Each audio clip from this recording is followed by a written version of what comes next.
Okay. Oh, Vice Chair Harrison, your mic is still on, just letting you know. Okay, good evening, everybody, and Happy New Year. This is the first meeting of 2021 for the Halton District School Board. It is Wednesday, January 6th, 2021. And also, I just want to mention a Merry Christmas to all the people celebrating Orthodox, that are Orthodox Christians. And it's also the 12th day of Christmas. Hence, my Christmas tree is still up behind me. As per all of our board meetings, this meeting is being recorded and will be posted on the hdsb.ca website. At this time, I will take trustee roll call. So please answer as I call your name in alphabetical order by last name. Trustee Amos. Yes, I'm here. Happy New Year, everyone. Trustee Collard. I'm here, thank you. Trustee Daniele. Thank you, I'm here. Vice Chair L. Harrison. Hello. Trustee Garretts. Good evening, everyone. Trustee Gray. Happy to be here, thank you. Trustee Oliver. Happy New Year, everybody.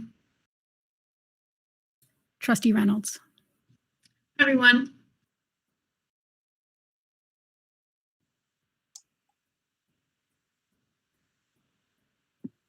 Did you call me? Rosha. Oh, I didn't hear you call my name, but happy New Year and good evening to everybody. Trustee Shuttleworth. Hello, everybody. Trustee Taylor. Hello, everyone. Excellent. And Trustee Vidyalankara.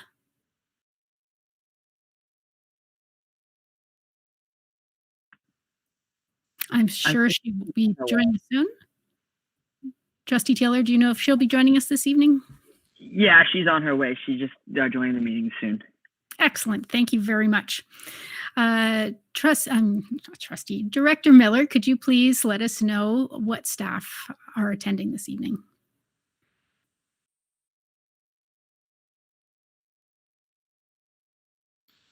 Director Miller? I think you're still on mute.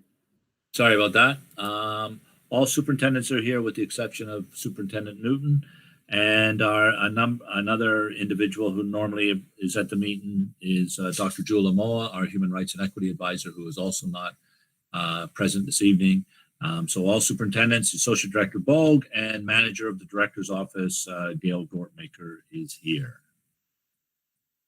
Excellent, thank you. And Trustee Vidyalankara has arrived. I saw that. And also thank you, Kevin Raposo, who is our tech for this evening. So this evening, Trustee Amos will be honoring the land. Go right ahead. Thank you. Halton, as we know it today, is rich in history and modern traditions of many First Nations and the Métis. From the Anishinaabe to the Adirondacks, the Haudenosaunee, and the Métis, these lands surrounding the Great Lakes are steeped in Indigenous history. As we gather today on these treaty lands, we have the responsibility to honor and respect the four directions: land, waters, plants, animals, ancestors that walk before us, and all the wonderful elements of creation that exist. We would like to acknowledge and thank the Mississaugas of the Credit First Nation for sharing their traditional territory with us. Okay, thank you very much. Are there any declarations of possible conflict of interest this evening? Looking to the speakers list. Seeing none. Okay, next we are up to our agenda. Trustee Collard, would you like to make a motion to approve the agenda? Yes, I would, thank you. Thank you. Trustee Garretts, would you like to second this motion? Yes, I would, thanks. Okay, is there any discussion at all on the agenda for this evening? Seeing none. So all those in favor.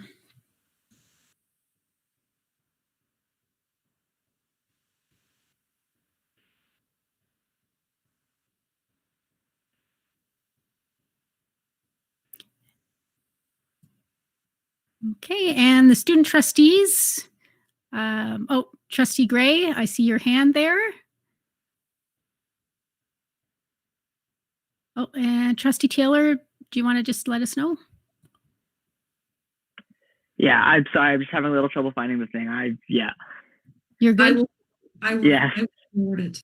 Okay, thank you. So that carries unanimously. Thank you very much. We have Inspire Awards this evening, and we will be honoring, there are 3 Inspire Awards, but that second one is going to be quite large. So Vice Chair Harrison will be running the presentation that was created by Heather Francie in Communications. And before each presentation, I will name the recipients and the name of the trustee presenting. So if you just give us a second here.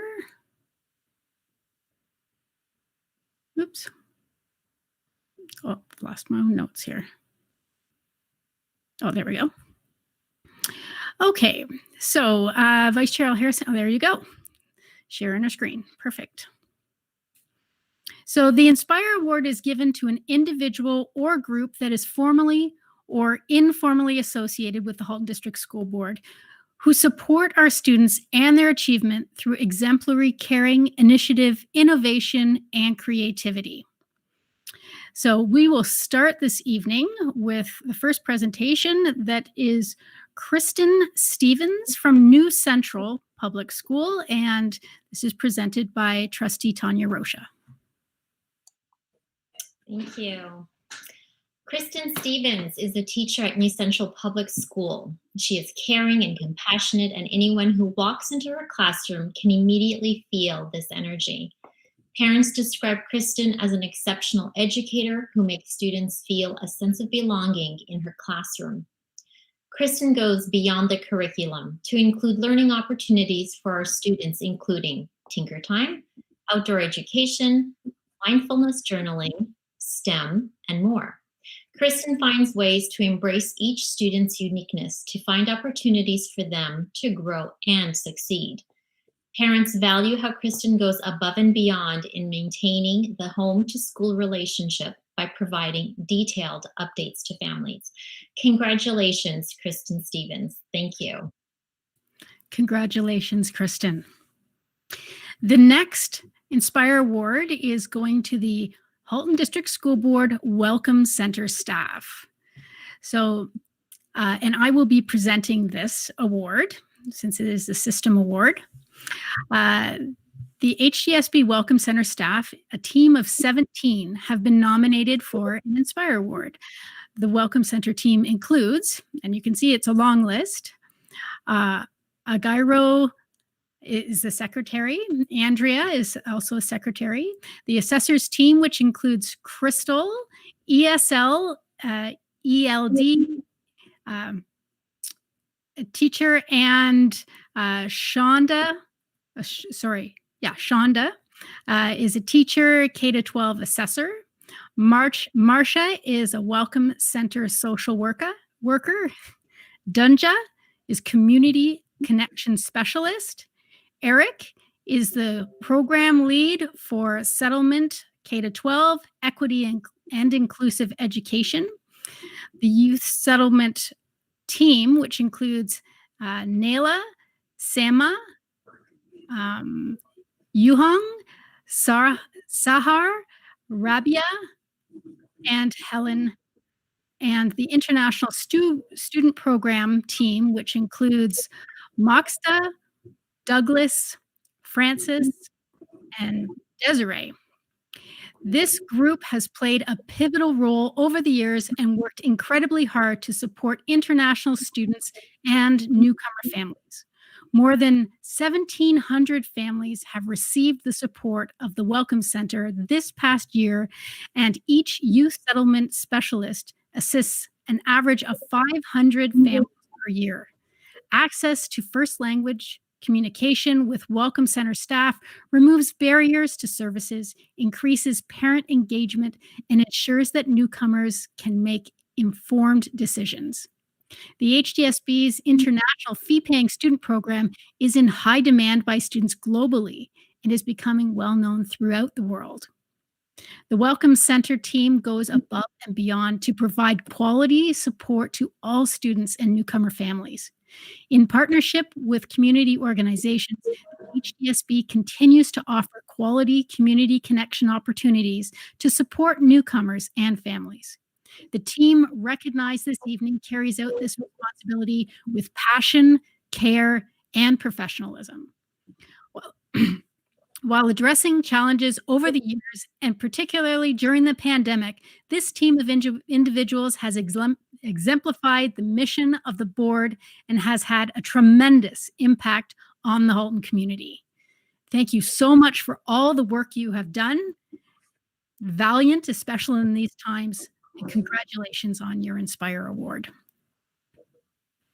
And last, but certainly not least, we have Nigel Crosscombe from the Virtual School Elementary East, and this will be presented by Vice Chair Tracy L. Harrison. Okay, hello. Nigel Crosscombe, he's a teacher in the East Virtual School. His initiative, innovation, and creativity in engaging his students is truly inspiring. He consistently reaches out to students with new and exciting ideas to engage them in the online classroom, including, and I wish I was part of this, just dance breaks to get students moving, asking students to go outside and look at soil, and working through class pledges to award and recognize student leadership and citizenship.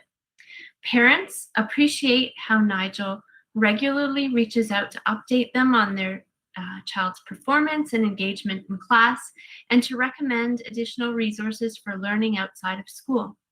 He inspires his students by showing them not only how to prepare for tasks and be successful, but also how to unplug and support their mental health and well-being, which is ever so needed at this moment in history. So I just want to say thank you very much and congratulations. So congratulations to all of our Inspire Award recipients this month for your outstanding support for Halton District School Board student achievement and well-being. And I'd just like to give a special thank you to Susan Thrasher in the director's office, who works very hard each month to make sure trustees have all the information they need to assess nominees and to provide a conduit for information. For everyone watching this evening, please do continue to nominate people or organizations who support our students and their achievements. The nomination form is available at hdsb.ca. Just search up Inspire Awards. As per our agenda, we have no presentations this evening and no delegations. So we are now up to the consent agenda items. Trustee Gray, would you like to move a motion to deal with the consent agenda? Yes, I would. Thank you. Excellent. And Trustee Amos, would you like to second? Yes, I would. Thank you. Okay, great.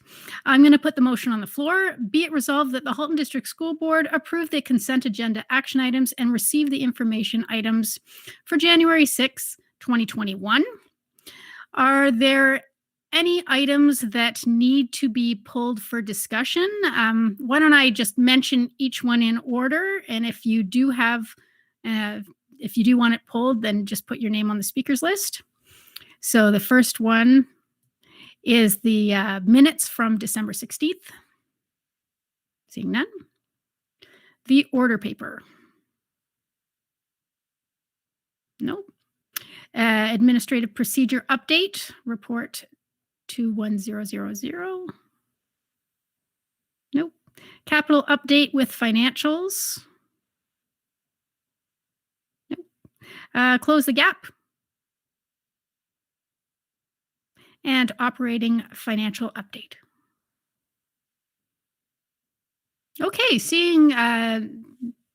nobody put up their hand on the speakers list or wildly waved at me in their little squares, we will go to the vote.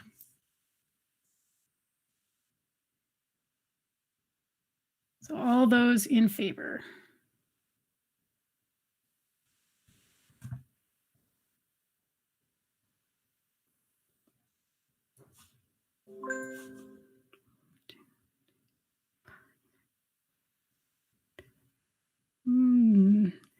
And I believe that carries unanimously. Just making sure.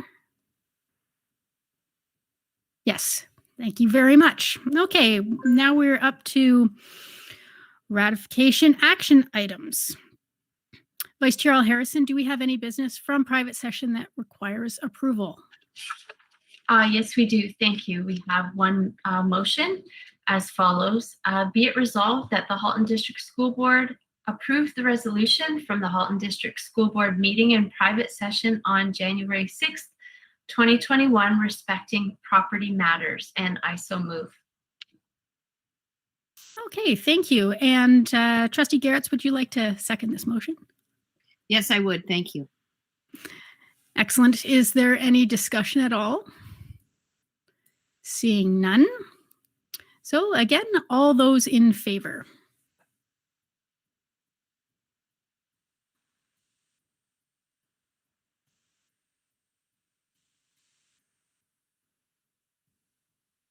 And that carries unanimously. Thank you very much. Okay, we are now up to action items for January 6, 2021. As per the agenda, we have 5 action items this evening.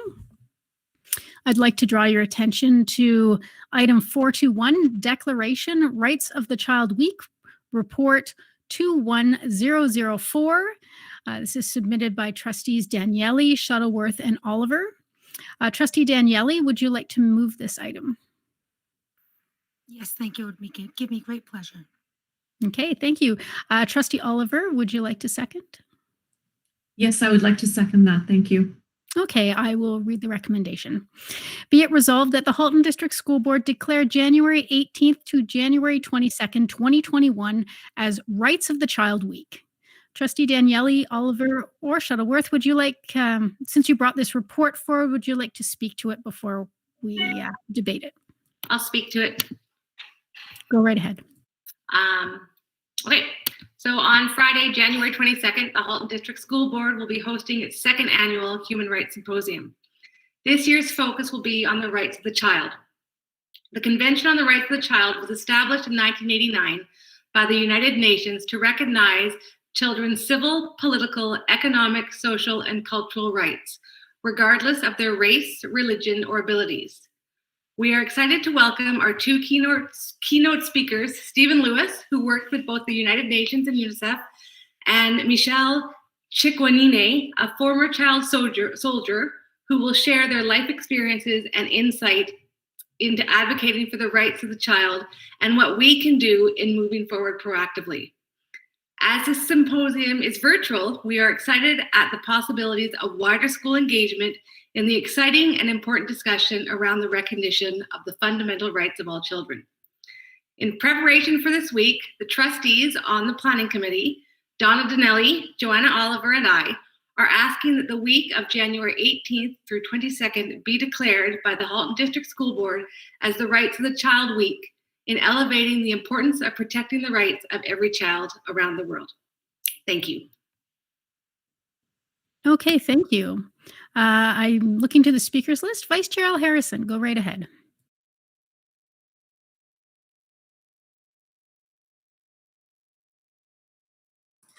Thank you very much. Sorry about my slowness there.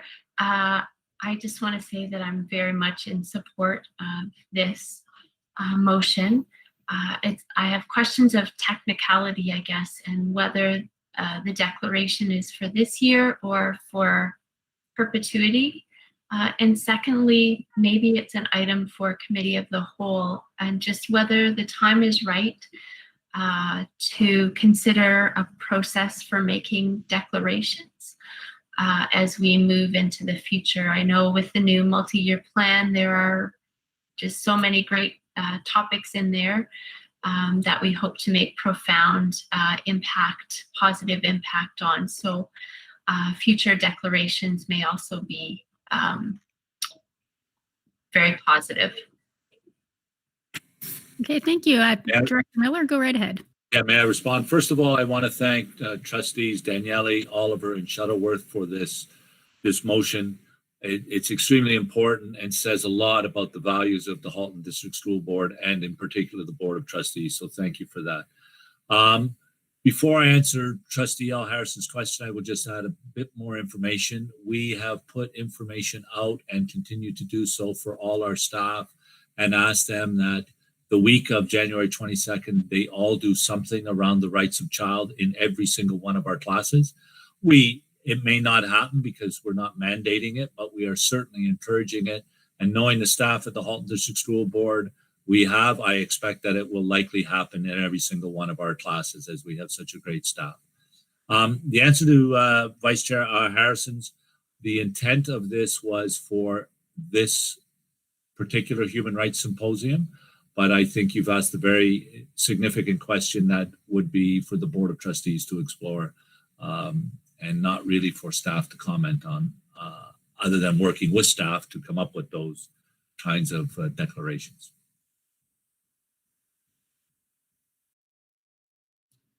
Okay, you have a follow-up, Vice Chair Harrison?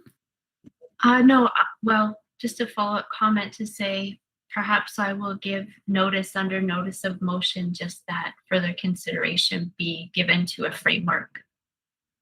Thanks. Okay. Next on the speakers list is Trustee Oliver. Thank you. Through you, Chair. I just wanted to make a personal comment. So this planned symposium focuses on the rights of the child from the education sector perspective. And this is quite appropriate as this is the domain with which we serve. But I also know that educators are keenly aware and in tune with all the aspects of a child's life as they see the whole child and not just a student. The timing of our symposium strikes me as hugely significant. Always at times of political unrest, war, climate emergency, extreme weather events, epidemics, it is the children and their rights that are most at risk. And certainly with this pandemic, children all over the world are at risk as every aspect of their life and well-being is seriously threatened. The HDSB is keenly aware of its students' rights and how their academic and social well-being is affected by this pandemic. I'm very proud of the great work that our staff have done with planning for the symposium, and I'm pleased that we are declaring that week the Week of the Child. I'm also very proud of the innovative work that continues at the HDSB since the declaration of the pandemic to ensure that our most vulnerable students are not left behind. Thank you. Okay, thank you very much. I see no other speakers on the speakers list. So we shall vote on this motion. All those in favor?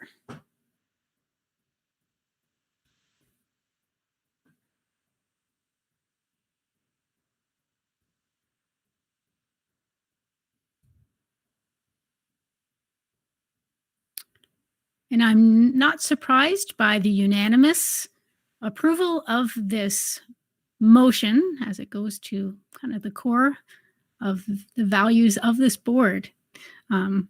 So that's wonderful. The week of the January 18th to the 22nd will be declared Rights of the Child Week. The next item on our list is 422, Operational Plan and Strategies, Report 21005, submitted by Associate Director Bogue. Vice Chair Al Harrison, would you like to move this item? Yes, certainly. Thank you. And Trustee Shuttleworth, would you like to second? Yes, thank you. I'll read the recommendation. Be it resolved that the Halton District School Board approve the Operational Plan 2020-2021 as outlined in Report 21005. Associate Director Bogue, the floor is yours. Thank you, Madam Chair. Through you two trustees, it's my pleasure to present the operational plan for 2020-2021. Just for the public out there, the timing of this plan typically would come in the spring, but it's coming midway through the year this year, essentially because of our delay around the completion of our multi-year plan. And so we are a little late out of the gates to get this plan in play. I do want to apologize to trustees for the previous version of the strategies document that was attached to the original agenda. It gives trustees a little view into the workings of the senior admin team. We started out, that document was quite a bit larger. It certainly wasn't polished to the same extent. And the plan was developed really as a group effort by all senior team, starting big with lots involved and trying to whittle that down to not be everything that happens in the board, but what are those priority strategies and priority areas that will really get at the things that we value most in our multi-year plans. So we've tried to condense it down.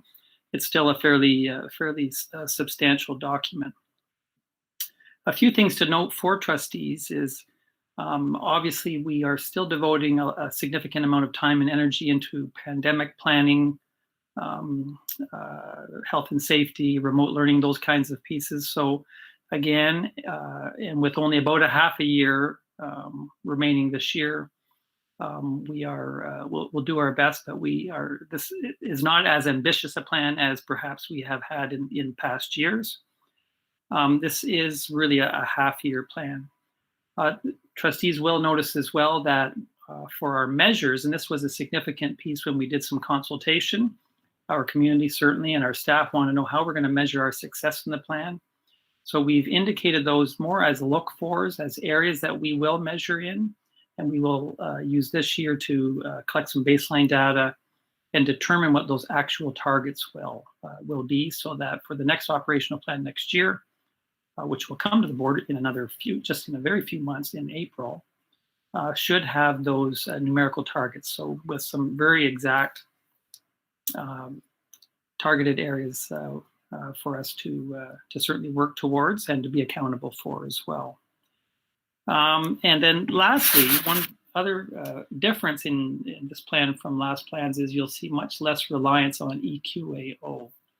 And that wasn't necessarily done intentionally, but with the last couple of years with lack of EQAO data, it's sort of forced us to start to think about how we can measure some of those academic measures a little bit differently. And we may not have that EQAO data to use for measurement purposes. So we will be looking at how we measure some of those academic pieces as well. I'm happy to answer any questions that trustees may have. Again, this was a senior admin effort, and so other senior admin may have some of the responses as well. Okay, thank you. Looking to the speakers list. Vice Chair Harrison, go right ahead. Thank you. Through you, Madam Chair. Well, it's exciting to see the next step of the new multi-year plan coming to fruition and happening. And it's really great to see things in there like different opportunities for assessments that speak to the passions and interests of students. I think that could be a game changer for some people. My question is, how is this usually, or what are we going to do this year to get the word out that this is here? And I wonder whether in the packaging could be included that image that was developed for the multi-year plan to show how all of the different pieces fit in. Because one of the things that we heard the most often during the development of the multi-year plan was, how do we measure our progress on some of these things? And well, we're here partly with the operational plan, so it'd be great if people could see how the pieces come together. Thanks for that question, Trustee Harrison. Through you, Madam Chair, to all trustees. It's a great question because I think in the past, as we've brought updates to the board, they are in a board package. they're accessible to folks who are either looking at watching the meeting online or who seek it out in the board package on our board website. But our operational plan hasn't lived easily in an accessible place on our website. One of the things that we are hoping to do with the formal multi-year plan launch, which we hope to happen in the next month or so, is to add some content to the board website where I think we should be linking our annual operational plan as well. So if somebody goes online to see our multi-year plan, they'll see what we have planned for any given year within that 4-year window. And along with that would be that sort of background context. We've developed some graphics that Vice Chair Harrison has alluded to as well around how our different plans fit together. So our multi-year plan, our operational plan, the spec ed plan, capital plan, all those pieces, which I think can be confusing for folks. So we're hoping that this launch site, launch page on our website will help provide a little bit more context, transparency, and just make this operational plan a little bit more accessible to our community. Do you have a follow-up at all, Vice Chair Harrison? Nope. Okay. Well, yes, Trustee Rocha, go right ahead. Thank you. Through the chair to Assistant Director Bo. Question for you. I've reviewed the plan, and if I had a question regarding specific goals or expected outcomes, is tonight's board meeting the best avenue to ask those questions, or should I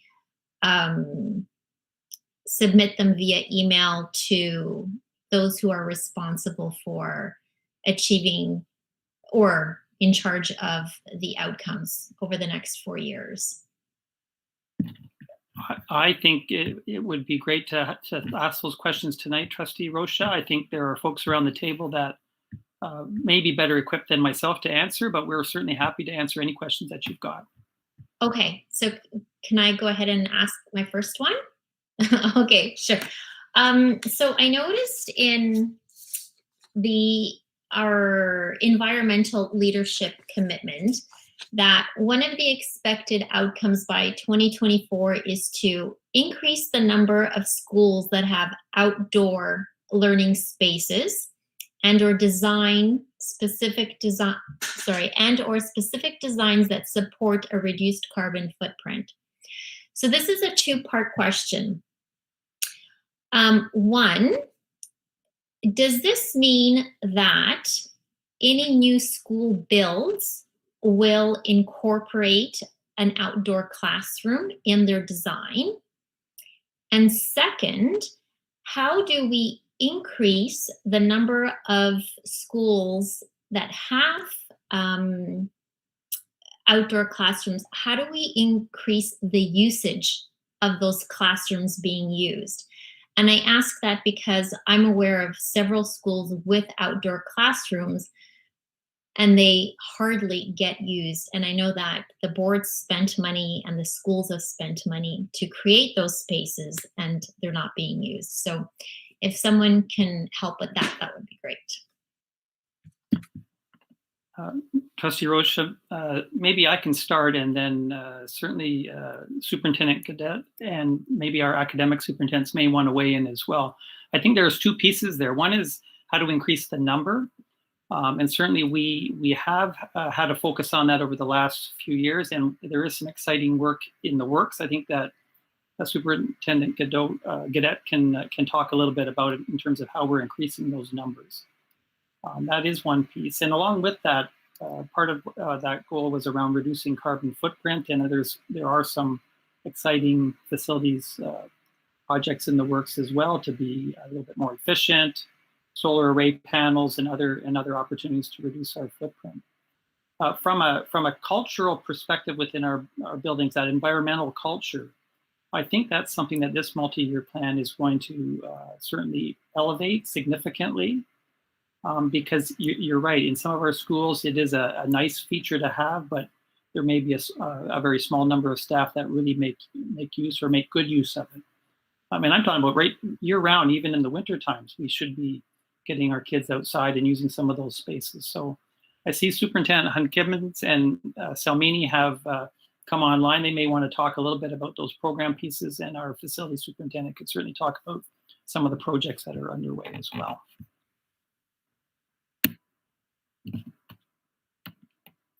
So I guess I can maybe start from an elementary perspective. So through the chair to Trustee Rocha, you ask a very good question. I think that the spaces are used differently across the system. We have some schools where outdoor learning is taking place at a greater rate and more frequently, and spaces are being used where as others not so much or not as often.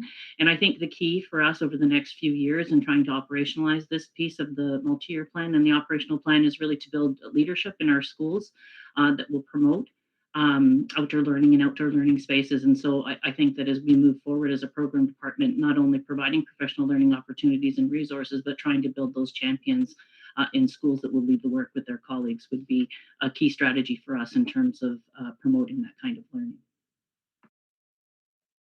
I would, through the chair to Trustee Rocha, I would echo what Superintendent Salmini has just said about the variations from one school to another in terms of competition for use.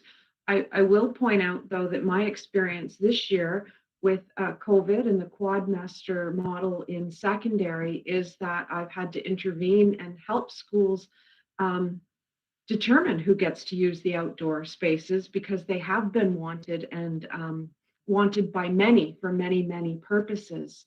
So my experience in secondary would not echo your concern as to use, but I would very much agree that there is a difference from one school to another because some of our schools have a great deal of outdoor space and others do not, depending on the size of the lot and the footprint of the facility in which they're in.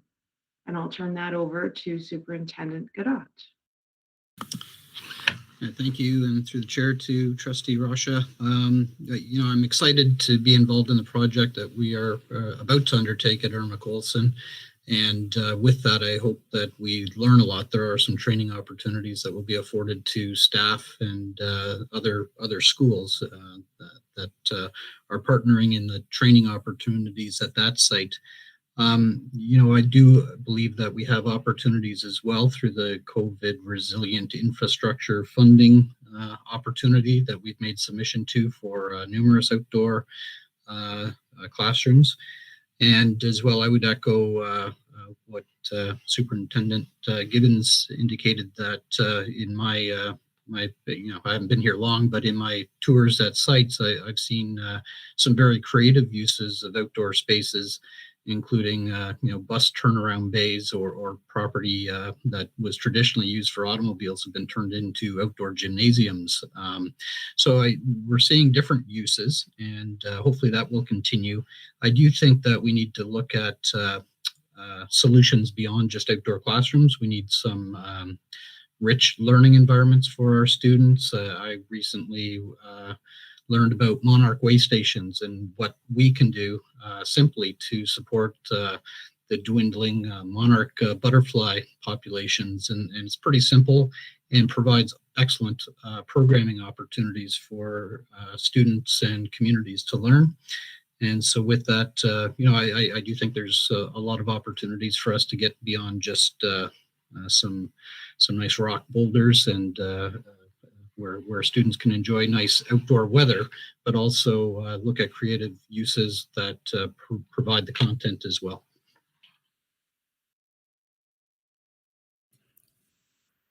Trustee Rocha, did you want to follow up? Have any Nope. more questions? I'm good for now. Thank you. Okay. There are no other speakers on the speakers list. So I will call the question. So all those in favor?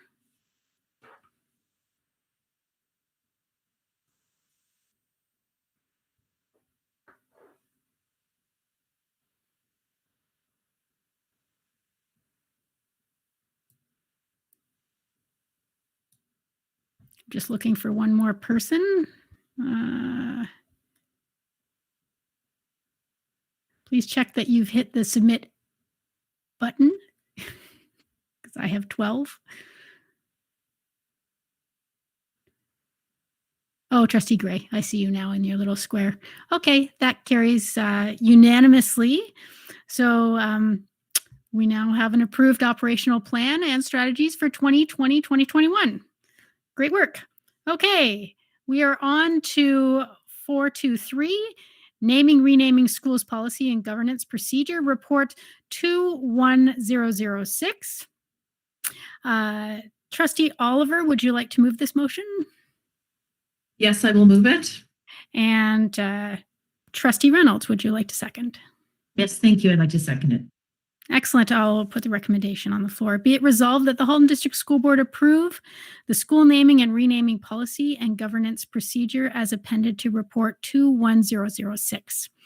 And as chair of the committee that looked at this policy, I just want to say thank you very much to the committee. We started looking at this in March. So it's been a long slog with many, many meetings and work, research work done by subcommittees. And it's been a good, long, and productive committee.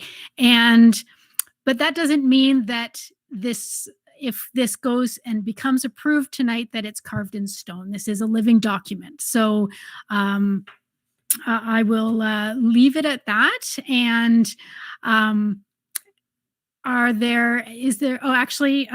Trustee Oliver, since you moved this motion, do you have anything that you would like to say to it?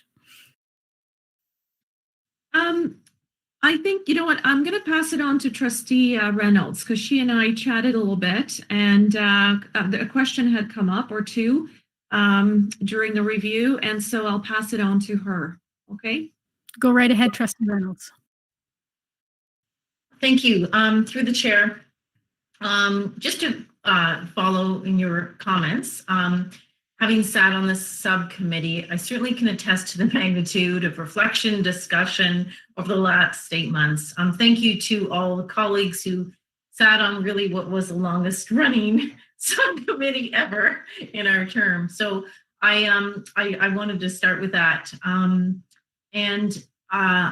really am largely satisfied with this iteration of the policy. Because the committee completed what it set out to do, which was to update the naming, governance procedure, and policy to include renaming. In so doing, it provided further clarity on the criteria by which schools are named or renamed. But most importantly, it provided a mechanism for the public to provide for their request to initiate a school renaming through the director's office, as well as a process that can follow the request. That said, as Trustee Oliver had alluded, I think there's still work to do to improve upon it. I certainly don't want to stand in the way of moving this recommendation. I think it's important that we get it out, because we have schools being built and we have schools that need to be named. But there, as Trustee Oliver had mentioned, there's always, further improvements that we can make. So I'm asking my colleagues to move to approve this existing recommendation, but I would like to move an amendment that we refer this policy back to future committee of the whole meeting, so that we can continue to review further policy improvements. Certainly, since we had posted it, we had a question from colleague about some of the elements that were sort of out of our scope of discussion. So in not wanting to hold up this policy, I'm really satisfied with it, but I think there is a reason to review it. So I would like to move that we approve this school naming and renaming policy and governance procedure as appended to Report 21006, and move it to a review of it to a future committee of the whole meeting for further policy improvements. So you want to amend and refer the policy to a future committee of the whole meeting to discuss further improvements. Yes. Okay. Order, please. Is there a seconder on that before we I have a point of order, please. Yes. That should not be part of the same motion. It should be a separate motion. So we would have the motion to approve the policy and governance procedure, and then a second motion to, at a future time, review the policy. Okay. And procedure. I accept that change. Recommendation. Okay, that changed. Okay. Can I make a point of order too? Yes. Our policies get reviewed on a regular basis anyway, and we don't send them to committee. So when it's time for their review, they'll get updated. So why is this one any different than our other policies that do get reviewed on a regular basis? I'm not understanding why this one would need a special motion to go to committee of the whole. May I follow it up, please? So yeah, thank you for that question. I think the point is this policy is really needed currently. We have, as I had mentioned, schools that are being built and naming processes that are going to occur. Staff needs this approach to fulfill their role. However, since publishing this motion, there have been sort of a few elements raised by trustees of other sort of ideas of things to look at and to compare with other policies, which would take time, but in an, I want to say, commitment to continual improvement, we need to get on that.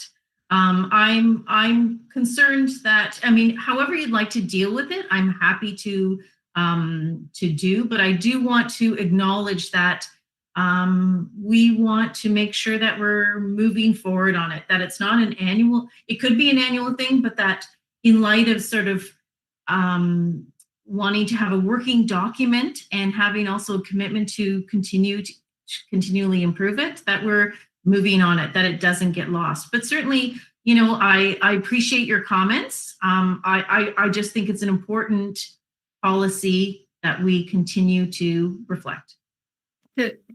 We have another point of order, though. We have a motion on the table right now that we need to vote on, and discussion for Leah's motion or Trustee Reynolds' motion should come after the vote on this motion, because we're going to conflate the two motions. Okay. So we will, we're going to look at the original motion. Is there any further discussion? Trustee Collard, you're on the list. Did you have more to say? No, I just was trying to get my point of order, and then I realized I could just interrupt. Yeah. Okay, great. Thank you. Trustee Shuttleworth. No, mine's not about the original. It's about the amendment. So no. Okay. And just checking with Vice Chair Harrison as well. On the original motion?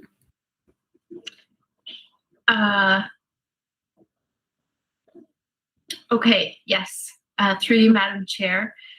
Currently, the way these stand, there's no review date in there.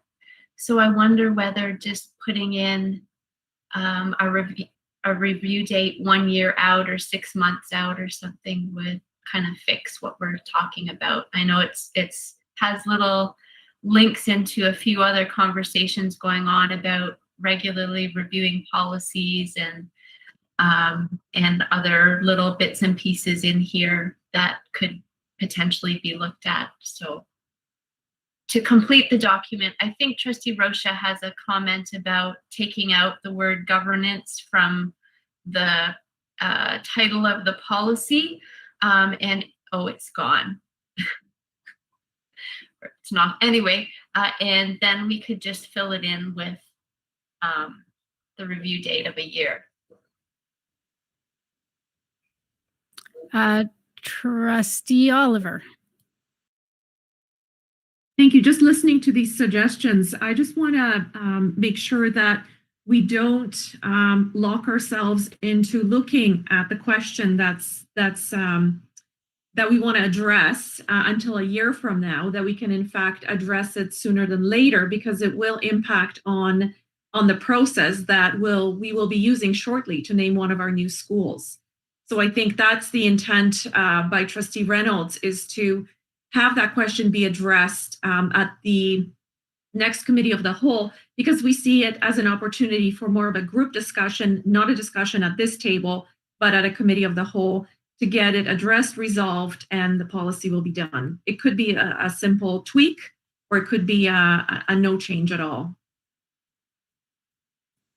I have to raise a point of order. We are conflating the two motions. The first motion is the policy and governance procedure.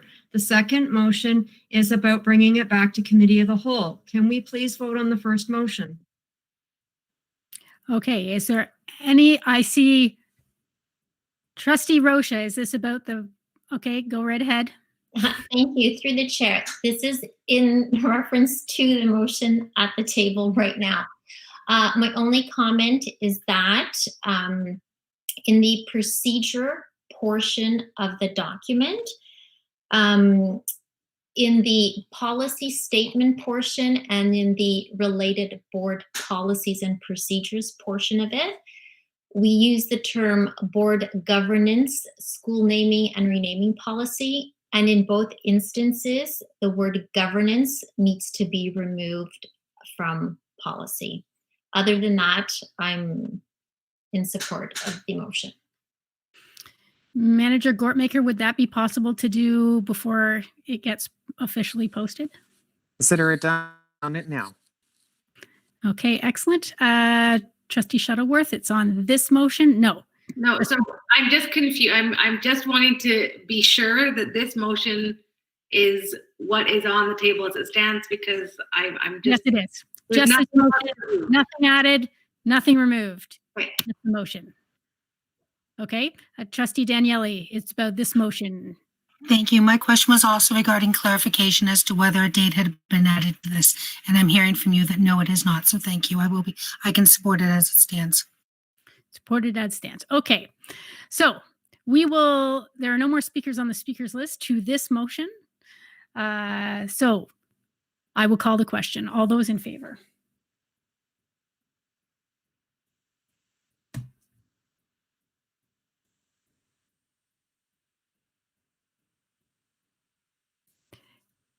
And that carries unanimously. Thank you very much. So that policy is approved. Now, Trustee Reynolds, did you want to make a motion? Yes, please. I'd like to just make the motion that we send this policy for another review. I would hope within 6 months. I'd be open to hearing from my colleagues, but I have heard questions about this policy. I think it's important that we continue to, it's a live document. It's got to be continually improved upon, but considering there's some sort of opportunity for maybe another improvement, I would like to move this back to committee of the whole within a date that is amenable to my colleagues. So within 3 months or even earlier, that would be my recommendation. Okay, seconded by Trustee Oliver. Okay, so Trustee Shuttleworth, you're up. Yeah, I'm a little bit confused, perplexed, because I just think we review all of our policies. If we're not thinking it's right, why are we supporting moving it forward? So I'm not going to be able to support this motion. Vice Chair Al Harrison. Thank you. Through you, Madam Chair, my question is, are we talking about the policy or the procedure? because I know the question that I raised is related to the procedure, not the policy. So I wonder if, as Trustee Shuttleworth pointed out, whether, you know, we have wholeheartedly approved a policy, and it's really kind of the nuts and bolts about how this process falls out that we are thinking about. Trustee Reynolds, go right ahead. Thank you for that comment. Through the chair, yes, the policy is as stands. It is the procedure. And thank you for that point of clarification. That's exactly the point. You know, I'm only asking this out of, you know, a question that had, you know, sort of came out of a question from a colleague. I just feel that we should be continuing to review it, and I don't think a year out is appropriate, considering we have more schools to name, and we should be conscientious of how we're moving forward. But I certainly appreciate the comment. I just stand with the request that we have another look at the procedure, please. Trustee Garretts. Thank you. We spent a lot of time on this, meetings after meetings after meetings, and I feel like revisiting it in 3 months is far too soon. If we're revisiting it in 3 months, why did we just pass it now? So I don't know. I'm a little confused why we're looking at this. Trustee Daniele. Thank you. I'm going to echo Trustee Garrett's words. I'm sorry, we just passed it. There were a lot of meetings and a lot of discussions around this. If there was a difficulty with the procedure, I would have much preferred that we had not done it this evening, talked about it at committee of the whole next week, and then brought it back to the next board meeting in 2 weeks. And we did not do that. I'm not really understanding what questions there might be coming up that may change this, but I do very much wish that it had been discussed before this, because I don't think it's good optics to approve something and then immediately say, but we don't think we got it right, let's look at it again. So based on that, I'm afraid that I will not be supporting this motion, because I'm simply not understanding the rationale for it. Okay, I'm just going to interject a little bit, just because I had a discussion with Trustee Reynolds earlier today on this, and this discussion, there was a want to approve it, the policy and procedure, to replace a policy and procedure that is really outdated from what was there. And so we needed to replace it so staff could move forward with what they need to do to start any renaming, or not renaming, start any naming process for the new schools. The issues that seem to have arisen are about our voting process when after that naming committee from the community has come up with names. So it's really the nitty-gritty of our procedure. If there is a tie, and if there are two names that come up with a tie, the understanding that I have is to just confirm that it's okay with everybody, that the procedure moves forward with our convention of pulling one of the names out of a hat. It's really the only question that needs to kind of be answered. If people are happy with that convention, then that discussion is, then the policy doesn't need to change at all. It's really a very small point, and that's what the crux of the issue is. My counsel with Trustee Reynolds was that we need to get something in place for staff. The other part, we probably could have a discussion, but it would need to come to a motion to go to the table. to be referred to committee of the whole. So that's just it, kind of all out in the open. I'll go back to the speakers list, which is Trustee Amos and then Trustee Collard. I just wanted to point out that there's a space at the top of both the policy and the procedure that can be added with a regular review period. So I think that's, to me, and now that I understand more about the concern, I mean, that could be brought up at committee of the whole, I believe, without even making the motion. I believe it can be a topic that can be brought. I don't think we even have to have a motion to do that. So I don't think I'd support a motion at this point, but I would support it if somebody wants to bring it up as a topic of discussion at committee of the whole. Thank you. And Trustee Collard. Well, in my 10 years as a trustee, we've only had a tie once, and it was broken by pulling a name from the hat. And it was actually naming the school in my area. And I was on tenterhooks wondering what was going to happen when they pulled the name out of the hat. And I was actually pleased with the result, because the name that I was hoping it would be was the name that it turned out to be.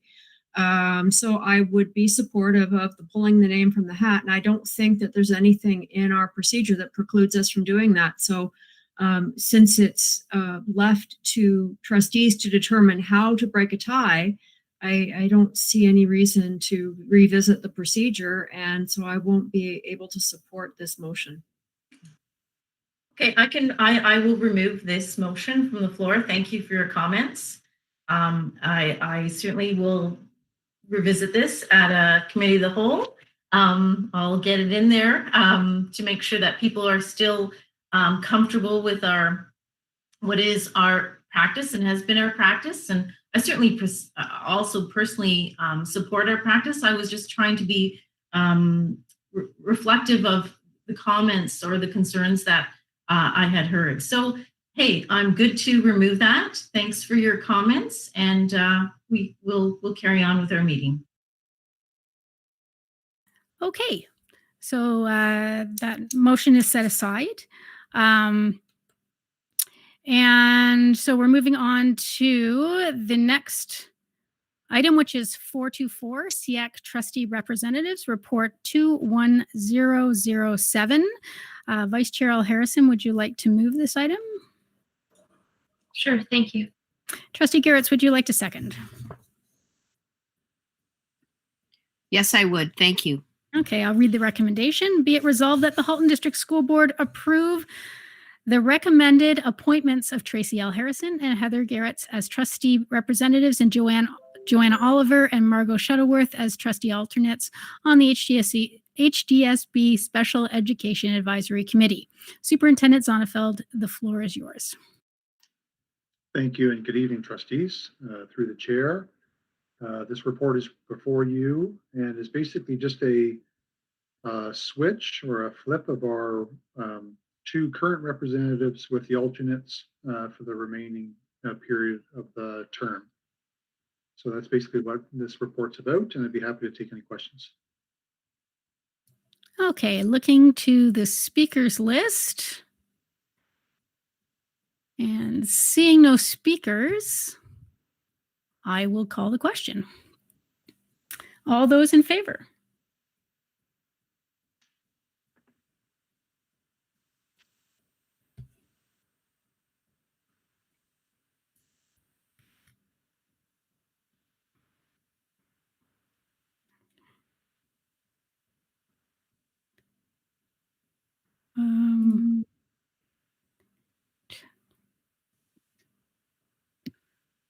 Trustee Oliver has lost internet, by the way.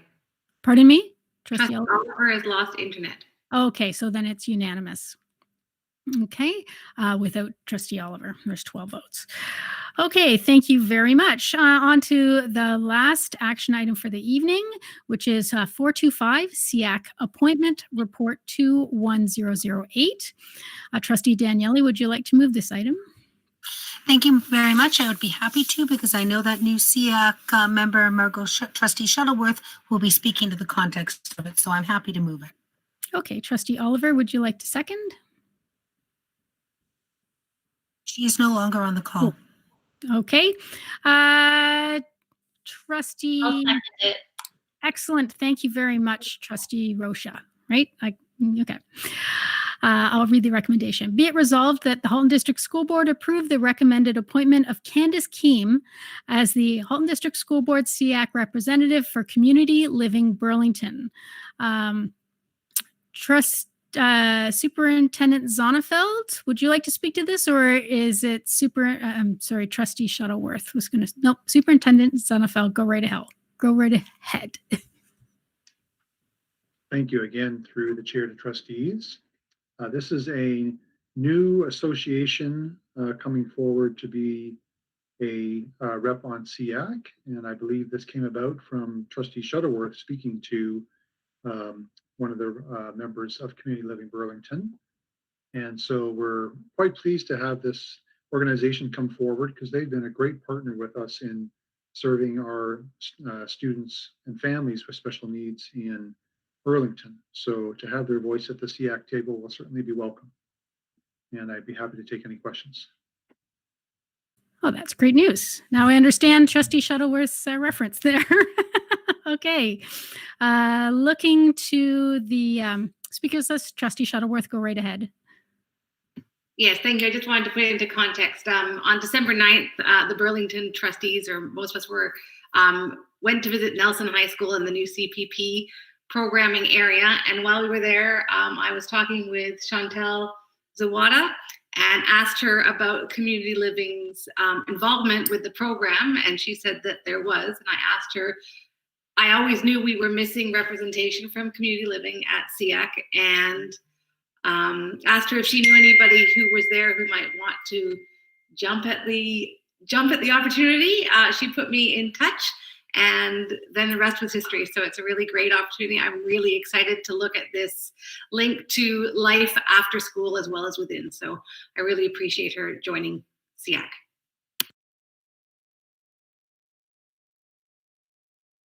Okay, great. And Trustee Daniele. Thank you very much. And obviously I will be supporting this. I think it's absolutely amazing. But I did want to, through you, Madam Chair, to Superintendent Zonnefeld, I am aware that there are other community living associations. I'm thinking particularly Community Living of North Halton. And I don't know what impact they have on our schools here in Milton. I suspect that they would be involved in the CPP programs in the North. And I'm wondering if you are exploring and considering an invitation to Community Living of North Halton as well, because they are actually different agencies. I know for myself, in my day job, I'm on the Halton Housing Alliance, and we have representation from both community livings, particularly for that point, because they do bring different viewpoints to the table. So I'm wondering if that is a consideration and something you'll be exploring. Through the chair to Trustee Daniele, we haven't discussed that, but we certainly can. SEAC has looked at involving a number of organizations over time to join. And to be honest, it's been a bit of a struggle because these organizations are very busy and have to choose how to spend their time, right? So, but certainly we can reach out to them and see if they're interested in joining us as well. We can take up to 12 organizations across Halton region, so we certainly have room to welcome more at this time. So I could bring that back to SEAC to see if that's something that they're wanting to pursue. Thank you. If you need contact information for them, please let me know, because they are an organization that I work closely with. Thank you. Okay, Trustee Gray, did you have your hand up, or? Yes, I did. Thank you. But my question has been answered. Thank you. Okay, excellent. So there are no more speakers on the speakers list. So I'm going to call the question. All those in favor?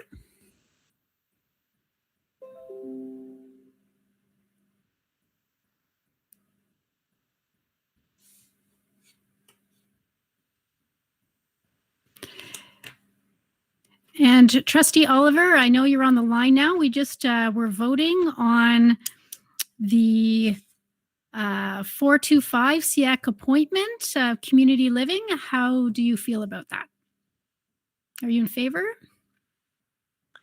Yes, I'm very pleased about that. Thank you. Okay, great. So that carries unanimously with 13 votes.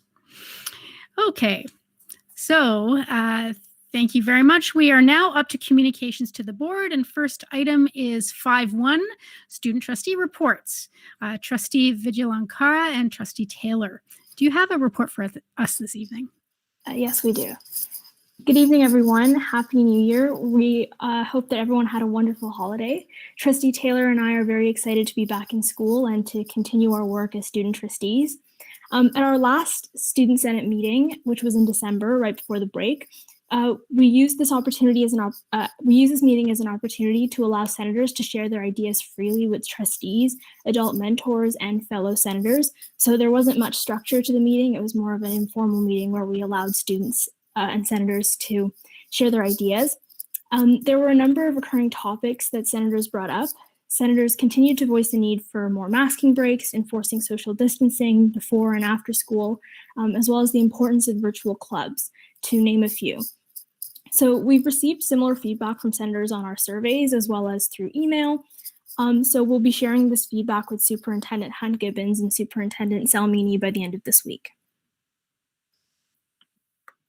So now that we are in the new year, we're looking forward to progressing to some of the goals and initiatives we talked about with Senate from the beginning of the year. So one of our main upcoming focuses is the Halton Youth Leadership Symposium. So usually this is a very exciting time for many students in person, and we're looking forward to providing that same virtual experience for those students. Hopefully we can. We also want to look deeper into equity issues in the HDSB. We have heard many stories and a lot of information from senators about inequity or injustices and instances of racism in their schools, and we want to look more into that.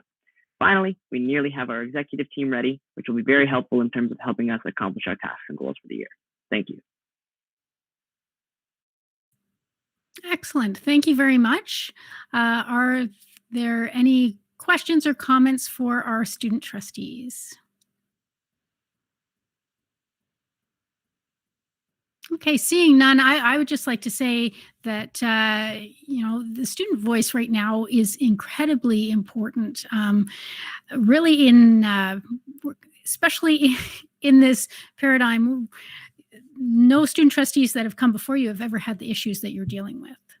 So what you're saying and what we hear from other surveys and things like that can really inform us as to how to move forward in the future. So thank you very much for all the work you're doing.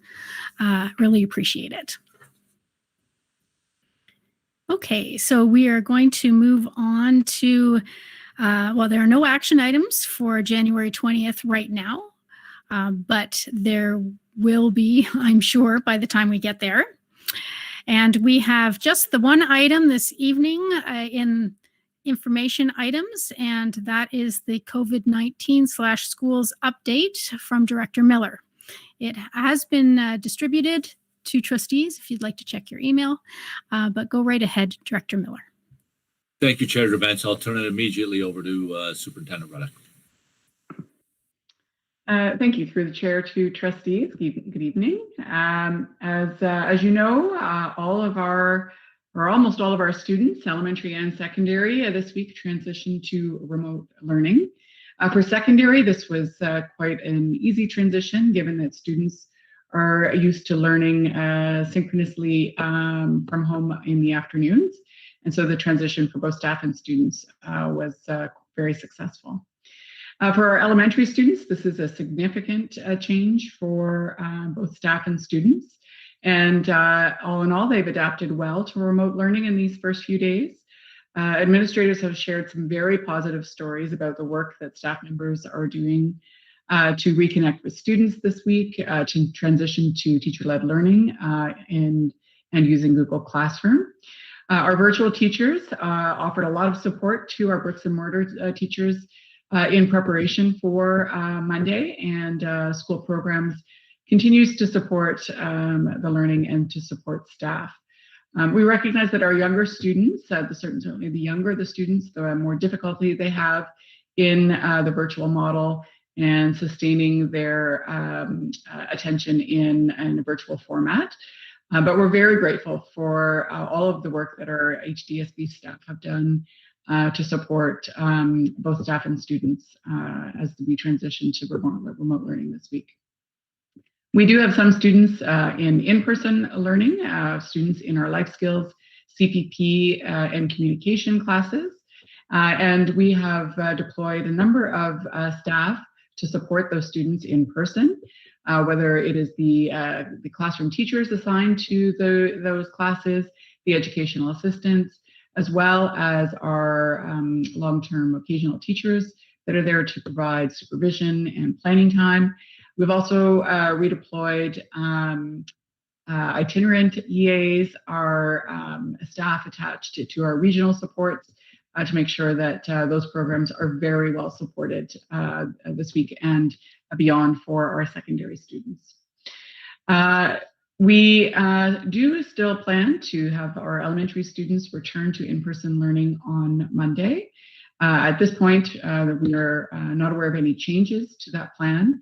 However, we do know that public health, both locally and provincially, continues to have concerns about the rate of COVID in the community and the capacity for our healthcare system to conduct contact tracing and testing when all of our students return to in-person learning. So we could see a change in the decision for in-person learning for Monday, but we have been assured by our local public health unit that we will be advised immediately should there be an application to extend remote learning for some or all of our elementary students. And lastly, the model switch for our elementary students to switch from in-person to virtual or virtual to in-person is set for March 1st, and the form that opens on January 14th and closes January 22nd. Our secondary model, the switch process has already occurred in terms of that form. The form is now closed, and the switch will take effect on February 8th. We have, moving from in-person to virtual learning, 874 students, and moving from virtual to in-person for semester 3, 164 students. And that's all I have for you, but happy to take any questions. Okay, thank you. I'm looking to the speakers list. And I don't see anybody yet, so I have some questions. So I was asked a number of times over the holiday about equitable access to tech and internet for students as we headed into virtual learning this week for everybody. How are we doing on that distribution? Thanks. I'll throw that over to Superintendent Truffin. Thank you, Superintendent Ruddock, and to the chair. Our principals have done very, very well. Just like they did in September and just like they did last spring, our principals were able to get many, many devices, and they were able to distribute the devices to the families, curbside delivery on Monday and Tuesday morning. And the feedback that I talked to probably 10 to 15 principals, they were all able to do it. They did it safely. They still have some inventory left. I know provincially there are some boards who ran out. We've been fortunate that we've purchased a lot of devices for our schools since last spring, really, and we're in good shape. And in terms of internet connectivity, because I believe you touched on that as well, we have continued to, we have supported families in significant financial hardship. Those are the families that we help with internet connectivity. So those families that don't have internet, this week, because it's only a week, it takes anywhere from 5 to 10 days to get the internet hooked up. My son's, hold on, no. So it takes 5 to 10 days. So this week we didn't do internet connectivity for our elementary families, but if it does get extended, we'll look. We're in a good position to get that going if it's extended. Thank you. Okay. Trustee Gray, I saw your hand up. Thank you very much through the chair to Superintendent Truffin and Superintendent Ruddock. I have been hearing, and likely it's a common problem with my colleague Heather Jarrett's. I've been hearing that up here there has been some difficulty with connectivity two things I've heard. One being that Cogeco was down for a good part of the day. And as I read some of the media reports across the province, I understand that was not just limited to Halton Hills area. I think it was in some other areas, Hamilton, for example. I've also heard, though, when families have more than one individual using technology at the same time, it really slows down, or perhaps it's the whole use of people on the internet highway that is slowing things down. Are we in a position to perhaps be advocating once again to our provincial government to make some improvements to the internet connectivity in rural Ontario? Thank you. Through the chair to Trustee Gray, and I know I've had conversations with Trustee Garretts on this. I'm almost speechless because it's not fair that 95% of our homes have access to incredibly high-speed internet, and those that live in rural areas, it is cost prohibitive. And unfortunately, as the Halton District School Board, we can't possibly provide families that have means with internet. It's not possible to do with that many families. I don't have the political connections, but there needs, 5% of our families do not reside in a high-speed internet area, and it does pose problems. But through Superintendent Salmini and Hunt Gibbons, they have given staff some tips on Google Meets, like you can scale down your video, you can turn off your camera, those types of things do help. So our teachers do a great job making those accommodations when they're doing the synchronous learning.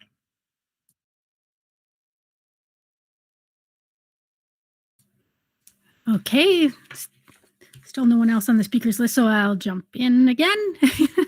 On social media, I noticed that a number of parents were considering keeping their children home as in offline for the first week of January due to the virtual pivot. And these seem to be mostly at the kindergarten type level. Have we noticed this week if our numbers have dropped significantly in those previously bricks and mortar classes? And is it in those lower grades if it's happening? And do we anticipate next week, if there isn't a last minute extension, that we may see a further drop? I'm happy. You're on mute. Sorry, I'm happy to start us off, and perhaps Superintendent Salmini will want to jump in as well, or Associate Director Bogue. Certainly, we know that some families, particularly of our younger students, are not participating in the full program that's being offered and are choosing to do some work asynchronously. We've been encouraging those families to adjust the child's day as it suits them. However, they remain on our register, and if they're not participating in synchronous learning, they're simply marked absent for the week. And so we have asked staff to follow up with every student or every family that didn't participate in the first day of learning to ensure that they have what they need and that they can participate in whatever way works for the family. But we're not seeing a drop in our enrollment per se because those students are simply being marked absent. But I'll throw that over to perhaps Superintendent Salmini and then Associate Director Bogue to add to that. Yeah, thank you to the chair. I think that there are some families that are choosing to wait and see. The key piece for our staff has been to check in with all of those families. We don't want to lose any kids, and we want to make sure that we know what the plan is for our students. We do have some families that are participating in part of the synchronous learning, but just finding it, especially in the younger grades, too much time. And so they are working those things out with the educators. I don't have numbers, but I haven't heard that we've had any overall drop in enrollment, as Superintendent Ruddock has indicated.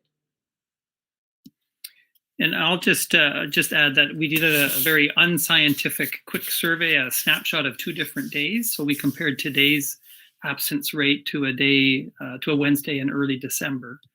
And actually, the number of kids absent in secondary was less today, but it was the number of elementary kids that were absent, i.e. not participating virtually, was significantly greater than it was in early December. So I think the comments that Superintendents Salmini and Ruddick have said, particularly with the younger ones, probably do hold true. So hopefully we get our kids back in person school soon.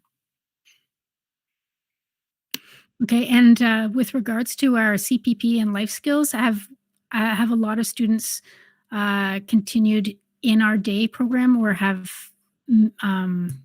like what sort of split are we looking at for that and the transportation that goes along with it? And I'll throw that one over to Superintendent Zonnefeld. Thanks. Through the chair to trustees, that the number varies a little bit across the 6 CPPs, but we're seeing the vast majority of those students have returned. So, like for example, one school out of 49 students had 42 of those CPP students return, and that number was climbing through the course of the week as families were choosing to return. So it's quite a high number, and I think that's also partly indicative because those families had a few chances to choose to go virtual, through the course of the fall with the model change. So, they were pretty committed to their students attending in person. And transportation was provided for all students in our with special needs and those self-contained classes choosing to return. So we've seen quite a few families take advantage of that. Okay, still looking to the speakers list. And also I'll just ask one more question. Director Miller, this is to you. What was the effect of having the lockdown announcement occur on December 21st rather than, after the school holiday break had begun, compared to what would have happened if the announcement was made in the previous week while school was in session? Thank you, Chair Drabentz. Through you, Chair Drabentz, to you and all other trustees. It's certainly, the timing was not ideal. It would have been better if we had known prior to the breakup for the winter break. And Superintendent Truffin had pointed out one of the challenges that we had we had more notice, we could have got some of those devices into kids' hands that week so that they would have been ready on January the 4th when we started. It would have been a much better situation for them. Also, it would have allowed our, now let's be fair, I have to be fair to the government. They have told us many times to be prepared to pivot in very short notice. And we have messaged that to our staff, and that has been the messaging going on.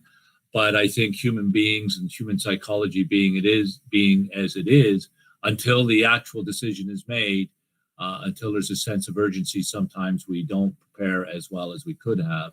So I think for many of our teachers, it put them under some stress over the winter break because they now had to pivot for January 4th, the first day back. And they had they known prior to that break, it may have alleviated some of the stress and anxiety that some of our staff felt.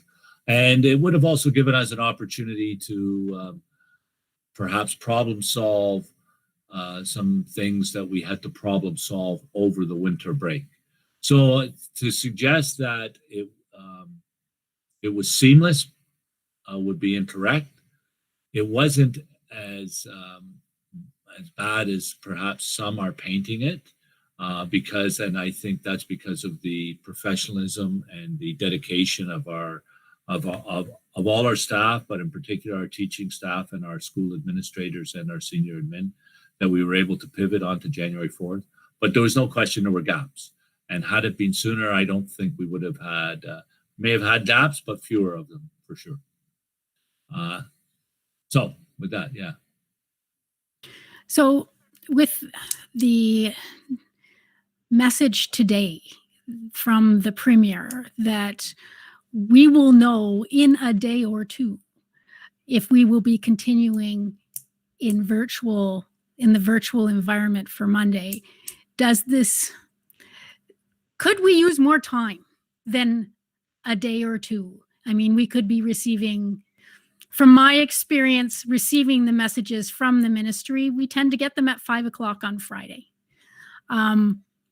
So what kind of notice is appropriate for a system of 64,000 students and 8,000 staff? Through you, Chair Drabantz, and all trustees, Superintendent Truffin spoke earlier around our decision to not send out to improve like some hubs this week, because we believe we've been told it's only a week, and it takes us, somewhere between 5 and 7 days to get those hubs into the hands of the families. So it stands to reason that the earlier we know, the better prepared we can be for those families. And Trustee Gray and Trustee Garrett both spoke of the challenges rurally. We could solve those quicker than we're able to. And as a result, we have, if the decision to continue in virtual comes tomorrow or Friday, it means that we will have to scramble a little bit. We don't have to scramble to identify those people because we've asked principals to do that, but we still will not have those students up and running on Monday next week, January the 11th, because we've got to get the materials and the devices and that into their hands. So from that perspective, absolutely, it helps. The more time you get, the more prepared you get. Our principals and our teachers all have good information now, and have had for some time, on students that need technological support. But it still takes time. We can't have the families having all the technology when it's not required, because it's a significant cost to the board. But we'll get it to them when it's required. But there's a time gap. So the more time, so for example, the worst possible scenario is to tell us on Friday that we're staying virtual for a week. Then we have exactly the same dilemma that we had this week. So we would like some stability and some certainty around what that decision would be. That's for that small group of, I shouldn't say small, that group of students, and it's our responsibility to support all students. It also gives our teachers certainty. Our teachers have done a very good job of pivoting, an extremely good job of pivoting into a completely virtual environment. But for most of them, they've planned for this week. And those that are back in the brick and mortar schools for Monday are planning to be back there. Now, can they adapt their plans? Probably, and I have no doubt they will. But the question is, should they have to? They should have a little bit more certainty, because I think we can't underestimate that many of our staff are anxious. Many of our staff are nervous. Virtual classrooms are not easy by any stretch of the imagination. I know they're challenging for families, but they're challenging for staff as well. Our usual mode of engagement with kids is completely different. And so it's difficult for them to do this. So emotionally and professionally for our staff to be on a roller coaster of going is difficult. I have no doubt that they're able to do it, but why do it if it's not necessary would be really the thing that I would ask. So I think that answers your question. I would look to any of the superintendents or Associate Director Bogue if they have anything further to add around that. I'm satisfied, very satisfied and proud of our staff for what they've done. But I think we could do better if we have more time and more knowledge, and we could serve all those families even better than perhaps we are. So I look to any of the superintendents and or Associate Director Bogue if they have any comments to add. Through the chair to trustees, the only thing that I would add to what Director Miller has said is that I think our families need some time to also make arrangements for next week. We know that not all of our families have the ability to work from home, and families have had to make plans to support kids learning at home, whether it's calling on another family member or whether it's taking some vacation days or unpaid work days. And so we know that our families need time to plan if this is going to be extended beyond Monday. I think perhaps Superintendent Taha would like to add to that conversation as well. Yeah, thanks, Superintendent Ruddock. Through you, Chair Gerbens, to the rest of trustees. I echo Director Miller's comments with respect to certainty and resiliency and how sustainable that is. Obviously, over the holidays, we've planned for a week worth of online learning with the understanding that this could go longer. So again, we've stockpiled, let's put it that way, our occasional lists in anticipation that we may have fallen soldiers or teachers who may go off sick or who may have to take leaves of absences if this goes on for longer. So far, it's been great. I'm proud of the attendance levels our staff have demonstrated and the resiliency that they have demonstrated. But again, we don't know how sustainable that is. We're also, we've had requests from staff that in the event that this goes on for longer than a week, some accommodations are required, some case management with respect to their ability to actually sustain the online delivery of instruction for their own limitations or restrictions. So we're case managing already in anticipation that this may not be sustainable. So it's a play-by-ear approach, but again, as others have said, the news is not as doom and gloom as it may seem, but again, how sustainable is that? That's from the HR perspective. Through you, Chair Gerbens, I would use the analogy of a roller coaster. A roller coaster with lots of peaks and valleys, or a roller coaster that goes nicely around as single bend. And currently we're on one with peaks and valleys. And the question I have is, does it have to be peaks and valleys? Can we give a little bit of certainty? And I think that would support everybody somewhat better than we're able to do it. It's because of the professionalism of, I would say, not just the staff in the Halton District School Board, but educational workers province-wide that we're managing. And I appreciate that it's so difficult for the provincial government and Ministry of Ed to make these decisions. But I think it would enhance everybody's life, so to speak, if there was a little bit more certainty. Looking from reading about how these decisions at the province are made, it seems that what they call the command table, or I guess there are several of them, but it doesn't seem to actually include educators. So they don't seem to understand what the implications of their decisions are on, a couple million students, their families, and the staff that support them. So, I mean, I think that it would do us well to point out that deficiency and to ask for more continuity and a layout, a good a plan, or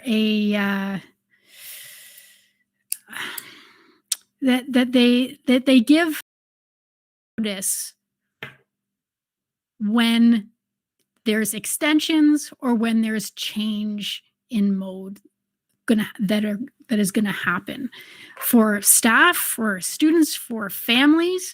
It feels, I'm afraid that we will learn Thursday night, Friday, whatever, that we're going to lurch again one more week. We're going to do one more week. And then we're in that whole, that segment that's already having problems with connections. They're going to be, again, in a disadvantaged position compared to the rest of our board, because there's no way for us to plan for them. So I put together a motion, and I'll read it, and if anybody would like to support it or question or anything.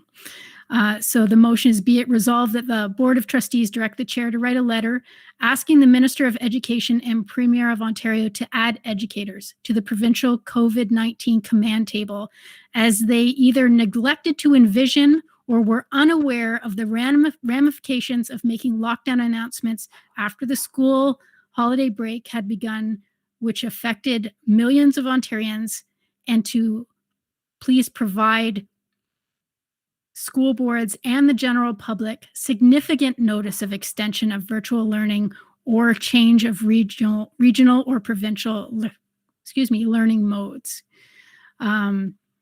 Trustee Collard, I see your hand is up.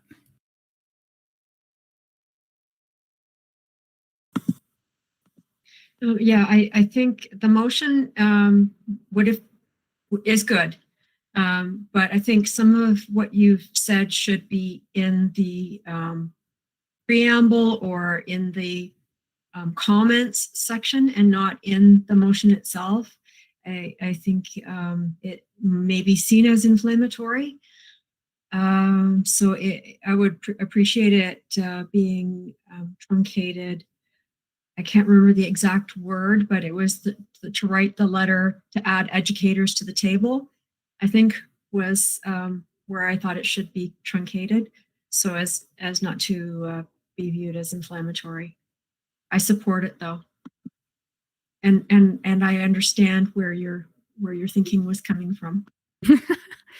Okay, so you're suggesting, be it resolved that the Board of Trustees direct the chair to write a letter asking the Minister of Education and Premier of Ontario to add educators to the provincial COVID-19 command table, and to please provide school boards and the general public significant notice of extension or change of regional or provincial learning modes.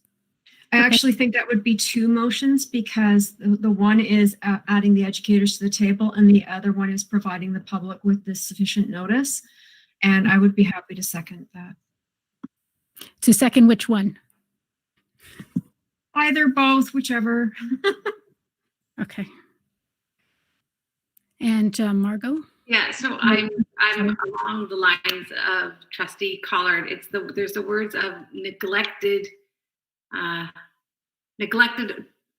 either neglected to, I think somebody's highlighted it there, as they either neglected to envision or were unaware of the ramifications. I would maybe wordsmith that to be a little bit less accusatory maybe. But I think it's a good motion.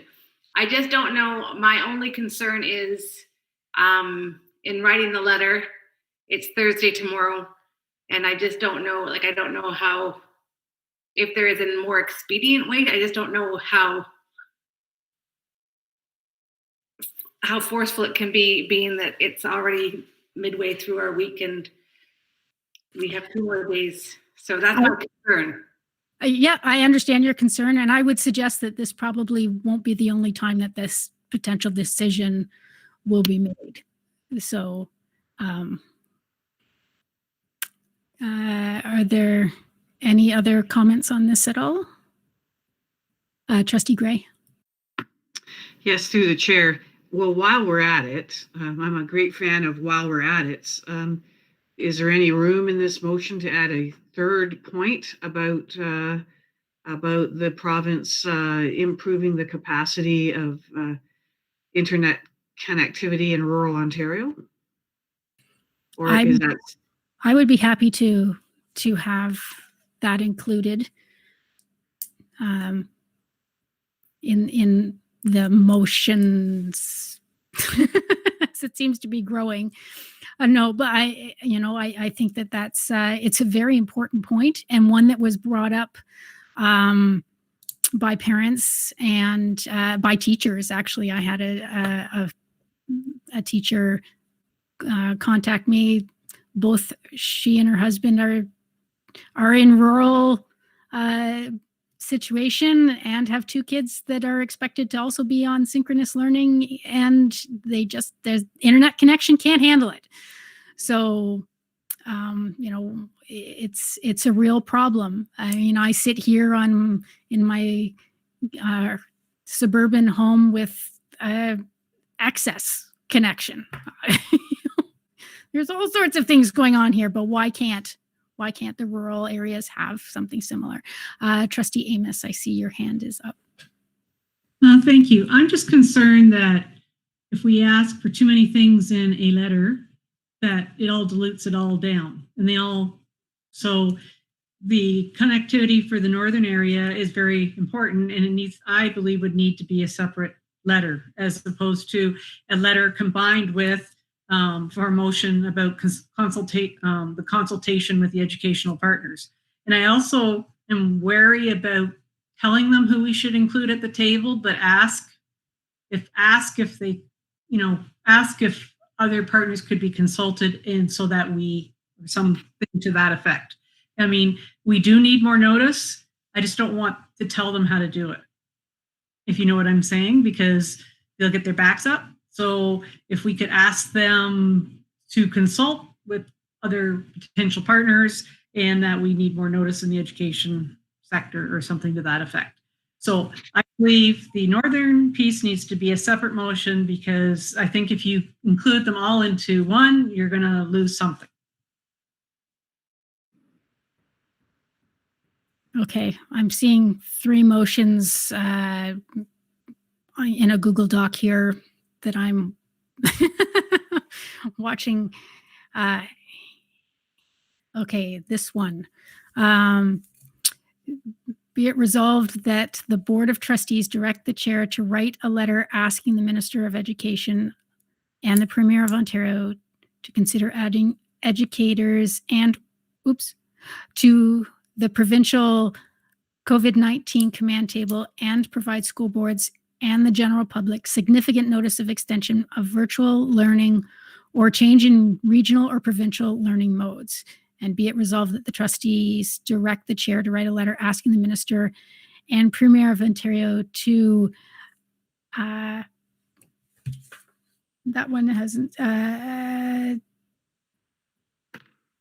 to expedite connectivity to rural, high-speed internet connectivity to rural areas. Does that make sense? Expedite things.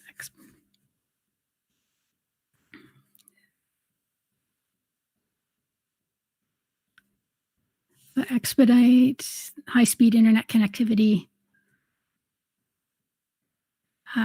to allay issues in rural areas, or Expedite facilitating high internet speed connectivity. And should you say rural areas? Because I'm sure it's not just rural areas. There are other areas that may just say that areas that need high-speed connectivity. I mean, I know we're trying to, in our areas it's rural, but is it in all areas? I think it's a rural issue because of the lines, etc. So it really is a rural issue. It's because it's broadband as opposed to lines. So towns and cities don't have an issue with it. It's rural. And if we're speaking from the perspective of the Halton District School Board, in our district, it's a rural issue. So, okay. So would you like to vote on these together, or would you like to split these into 2 votes, split them into 2 votes? Okay. I have a request to split. So I'll do the first one. So I'll read it again. Be it resolved that the Board of Trustees direct the chair to write a letter asking the Minister of Education and Premier of Ontario to consider adding educators to the provincial COVID-19 command table, and to provide school boards and the general public significant notice of extension of virtual learning or change of regional or provincial learning modes. Okay. Is there any further comment? I think I've covered Vice Chair Al Harrison, did you have something to say? I see you're on the speakers list. Thank you, Madam Chair. My comment was just with respect to the rural one. I think the usual terminology is rural and remote. Ah, okay. So, okay, we'll deal with that in the next one. Okay, so seeing no more speaker on the speakers list, all those in favor?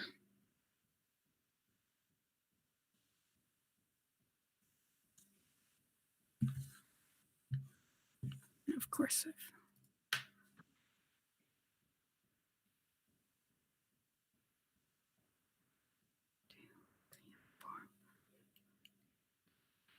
And that carries unanimously. Thank you very much. And the other, geez, I've lost it again. There it is. And the other motion, be it resolved that the Board of Trustees direct the chair to write a letter asking the Minister of Education and Premier of Ontario to expedite facilitating high-speed internet connectivity to increase accessibility in rural and remote areas. Okay, are there any comments on that? Okay, Trustee Gray? Yeah, I wonder if there's room to add the word equity, because it really is an equity piece. Okay. Areas okay, to connect to, okay. Be it resolved that the Board of Trustees direct the chair to write a letter asking the Minister of Education and Premier of Ontario to expedite facilitating high-speed internet connectivity to increase equitable accessibility in rural and remote areas. Yes? Yes, okay.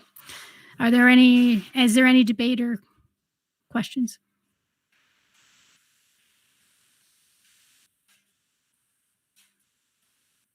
Okay, so there is a question written in it. Is it to increase equitable accessibility or is it to increase equitable access? Probably access. Yeah, okay. To increase equitable access in rural and remote areas. Okay. Any further comments? Nope. Okay, so all those in favor?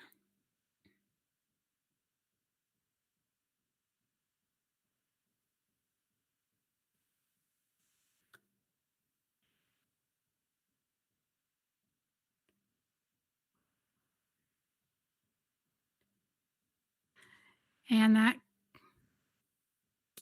carries unanimously. Thank you very much. Okay, so those two letters will be written as soon as possible. Okay. Now I've lost my way here. Okay, there we are.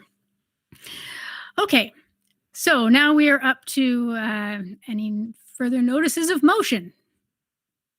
Oh, actually, are there any more questions with regards to the COVID-19 schools update at all? No. Okay. So notices of motion. Looking at the speakers list. Vice Chair Al Harrison. Hello, through you, Madam Chair. I'm just giving notice that I'll be bringing a brief report and motion to strike a working group or subcommittee to look at the development of a framework for designating periods of time, hour, day, week, month, year, in honor or recognition of significant ideas or concepts in alignment with the multi-year plan. Excellent. Anybody else have any notices of motion? Okay, seeing none. Director's report. Thank you, Chair Gibbons. I have two items tonight. I'm going to turn to Superintendent Hunt Gibbons with the first one, and it's about a competition that she's running for artwork for our boardroom. Hopefully, when we can get back there, you'll see lovely new artwork and so on. So I'll turn it over to Superintendent Gibbons. Thank you, Director Miller. I was going to say turn and look at the back wall, but none of us are in the boardroom, so you're not aware of what's currently on or not on the back wall. Normally, along the back wall, there is student artwork, and that artwork has been there for a while, and we have had a great plan to replace it all, and then and purchase the canvases and all the rest, and then we're interrupted by events of last spring and this fall. So we still have that plan in place, and we are working to bring new student artwork into the boardroom so that you can see it while you are there doing your work. But we are also at the same time looking to provide student voice and expression to the new multi-year plan. And so currently on either side of the director in the boardroom are the plaques that represent the current multi-year plan. And by your wishes, we are now going to have students who have an opportunity to submit artwork that is an expression of what the board's multi-year plan means to them. So we're just in the process of determining the criteria, and then we will publish this to elementary and to secondary. And any student, it's not part of a course or attached to a class or anything else, but any HDSB student who is interested can submit, and then by the criteria as established by committee, our winning entry would then be created in such a size as to be on that front wall, very large and proud, and right up at the front over the director's head or slightly to the side. And it would be up there with the other multi-year plan plaque. And we would like to have that all done regardless of what COVID does by the end of this school year. So that is the plan that we are going to work to. And when we're ready to put out our art contest, you will see the details first, and then you'll see it on Twitter and Instagram and other board pieces, and it'll go to our schools to promote there as well. Sounds wonderful. Trustee Daniele, you have a couple of speakers on the speakers list, starting with Trustee Daniele. Thank you very much. It sounds wonderful and exciting, and I'm looking forward to seeing the boardroom once all the changes have been implemented. My question is around the existing artwork that's there, that has been there for quite some time, was all student created, and I'm wondering if efforts will be made to return the artwork to those original artists. Thank you through the chair to Trustee Daniele. You are quite right. As one of our longer serving trustees, that artwork has been up there a long time. And in fact, the teacher whose class did it actually works in Superintendent Salmini's department right now and is aware of it. But I'm not sure how old that makes those students at this point, but I will certainly follow up on your suggestion and see if that is possible or not. Thank you. Thank you. And I think you just called me old. Just experience, not old. Good catch. Vice Chair Al Harrison. Sorry, I'm just stifling a little bit of laughing. That's awesome. So I love the idea of student artwork to reflect the intent and purpose of the new multi-year plan and all of the great ideas that hopefully reflect student and community voice that are in there. I just wonder whether the team would consider an approach that would not highlight only one work of art, but many. I've participated in some community art projects in the past where in a tiled fashion, many different little pieces of art were reflected in an overall piece. So to me, it would be great to put as many people as possible reflecting varying levels of skill and I guess diversity in that complementary piece. And then, as you said, there's more opportunities to hang things around the boardroom as well, and maybe in different locations. Thanks. Through the chair to the vice chair, most definitely, there are no shortage of places to hang artwork within that building. And I have no idea what kind of response we'll get, but we can certainly look to decorating as many places as possible based on the submissions that we receive, and how and where we will definitely bring back and figure out where to put them. There's also the director's conference room, hallways throughout that building. We do have lots of opportunities to display student artwork. Thanks. Okay, and there are no more speakers to that topic. Thank you very much. Thank you, Chair Drevance. I just have one more item, and I want to finish on a very positive note tonight. You know, we're in a culture of anxiety and fear and negativity, and there's a lot of gnashing of the teeth and second guessing of people, etc., and so on. So I wanted to finish with some unsolicited emails from parents around their children's experience in some of our schools this week, their virtual school, whether it be in the virtual school or the transition. And I'm not going to say the names of the schools or the principals because I think they are representative of all our schools. So I think it's unfair to point that out. But I will just read you a few quotes in these, like I said, unsolicited comments from parents. Here's from one. I wanted to take the time to highlight the phenomenal job being done with online learning at School X. Both the principal and specifically my child's teacher are exceptional. The communication from the board and the school has been exemplary. I just wanted to reach out and share what an amazing job both teachers have done with the startup of this week.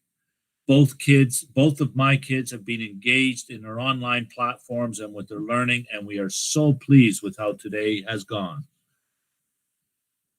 These are definitely uncharted waters that we are exploring, and we cannot thank you enough for your effort. And that's to the school, not to me. So I want that pointed out.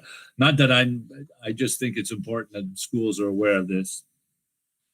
Two more. Happy New Year. I'm writing to give credit where credit is due. The teacher has been extremely helpful getting us ready for virtual learning tomorrow. So this was on a Sunday. Her dedication to our children is so inspiring and appreciated. She has set my family up for success, and that is something to be celebrated.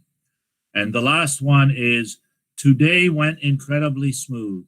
I felt it was a good balance of synchronous and asynchronous learning. Although I was there to support, the instructions provided to the students were clear, and I feel the teacher has done the or my son could have done the exercises independently if I needed to be away. And those, I think, are heartwarming for all of us, but I think the trustees often don't get those, so I wanted to read them out to you. And that's the end of my report. Those are some excellent comments. You know, it is great to hear that, because as trustees, we tend to hear the negative side of things, you know, when things aren't going right. So it is great to hear when they are going well and people are happy. And I would love to encourage those people that reached out to you, hey, to nominate some of those people for Inspire Awards, because it sounds like they deserve it. And I would love to give out more Inspire Awards. I know there's a lot of inspiring work that's going on all year, but, you know, heading into these uncharted waters, yeah, you know, there's really inspiring stuff going on. It shouldn't be overlooked. So please, anybody watching, please nominate people for Inspire Award. You know, it's not difficult to do. You just need to go to our website to do it. Okay, so on to communications from the chair. I just want to say that I think on behalf of all the trustees, we are really are really thankful for the dedicated staff we have. It was a lot to ask to move into virtual for this week. It's been a lot to ask over and over again, and yet the staff stand up and they do it. They do it for the students, and it's incredible. And I don't think there are really words to say as much gratitude as I feel, and I'm sure trustees feel towards them. So thank you again to everybody, your team, Director Miller, all the administration, all the teachers, the EAs, the ECEs, the custodial staff, all the education workers. It takes everybody to make this happen, and everybody's doing it. Everybody's doing their part. So thank you so much. Chair Gerbens, may I respond to that? I just, on behalf of all the staff that you have just mentioned, I want to thank you for those comments. I think they are very deserving of those comments, right from the senior team, the senior admin, all the way down, not all the way down, across to our caretakers and the ECEs, EAs, secretaries, teachers, etc. I want to thank you on behalf of all of those staff. And I also want to thank the trustees for the support that they have continuously given staff as they work through these issues, and the support that they have provided to families as well. Thank you.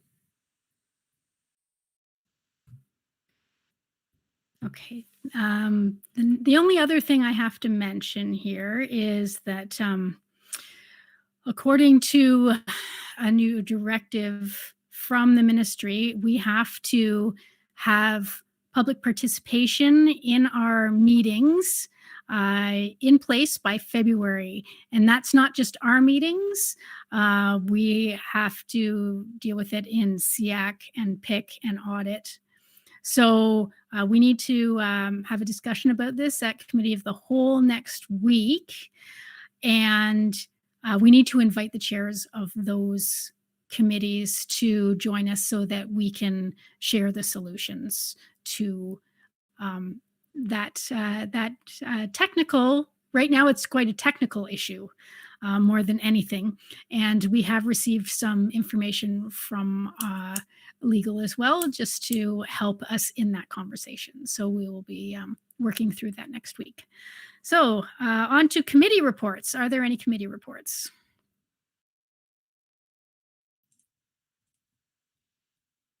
Yeah. Go right ahead, Trustee Oliver. Okay, hi. So the Special Education Advisory Committee held its first meeting of the year last night. At that meeting, we received a wonderful presentation from Easter Seals about the types of services and supports that the association provides to its members. We had some discussion around providing links to the different associations on the SEAC website as a resource for our parent community. I did speak to the SEAC membership change so that members were aware why that was happening, and that was a mutual agreement so that all four representatives could have equal opportunity to fully participate. I wanted to bring an update from the Learning Disabilities Association of Halton Hamilton. They will be hosting its 10th annual conference on the weekend of March 5 and 6 of this year, looking at working with families, providing some supports around resources for students with learning disabilities. So for anybody interested, please visit the website, and the conference information is provided there. And that's it. Thank you.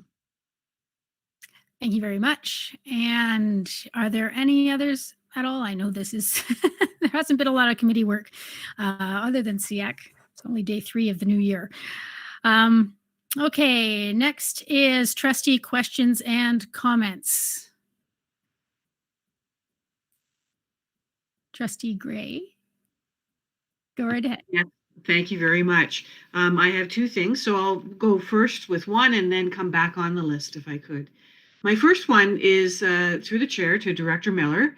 Over the holidays, I could not help but notice media focusing on teachers around the province preparing for teaching in a virtual environment.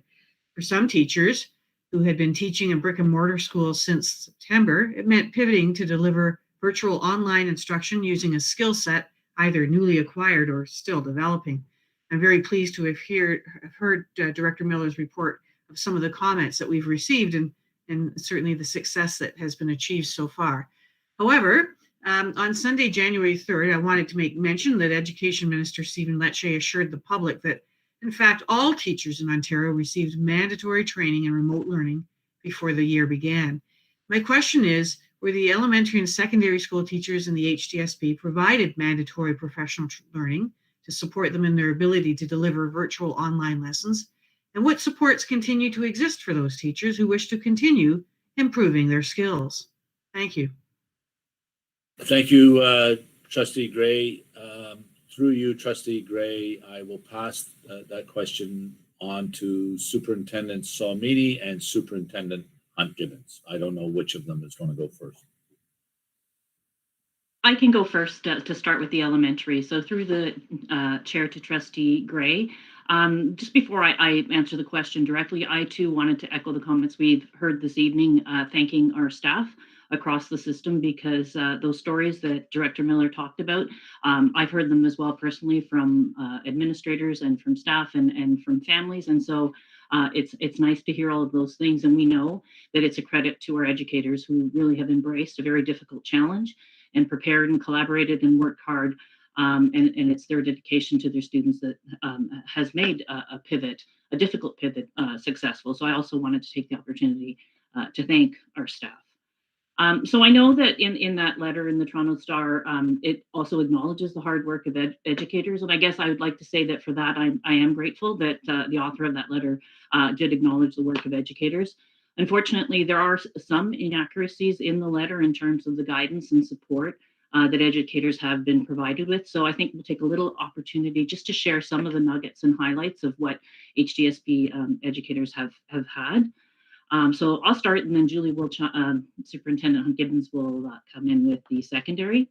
So in elementary, all educators had a half day of mandatory training on Google Classroom and the new math curriculum at the start of the school year. We had 3 professional development days, and we had mandatory equity training as well as health and safety protocol training on those days. And so there was also a half day where they used the Google Classroom as a model to explore the new math curriculum.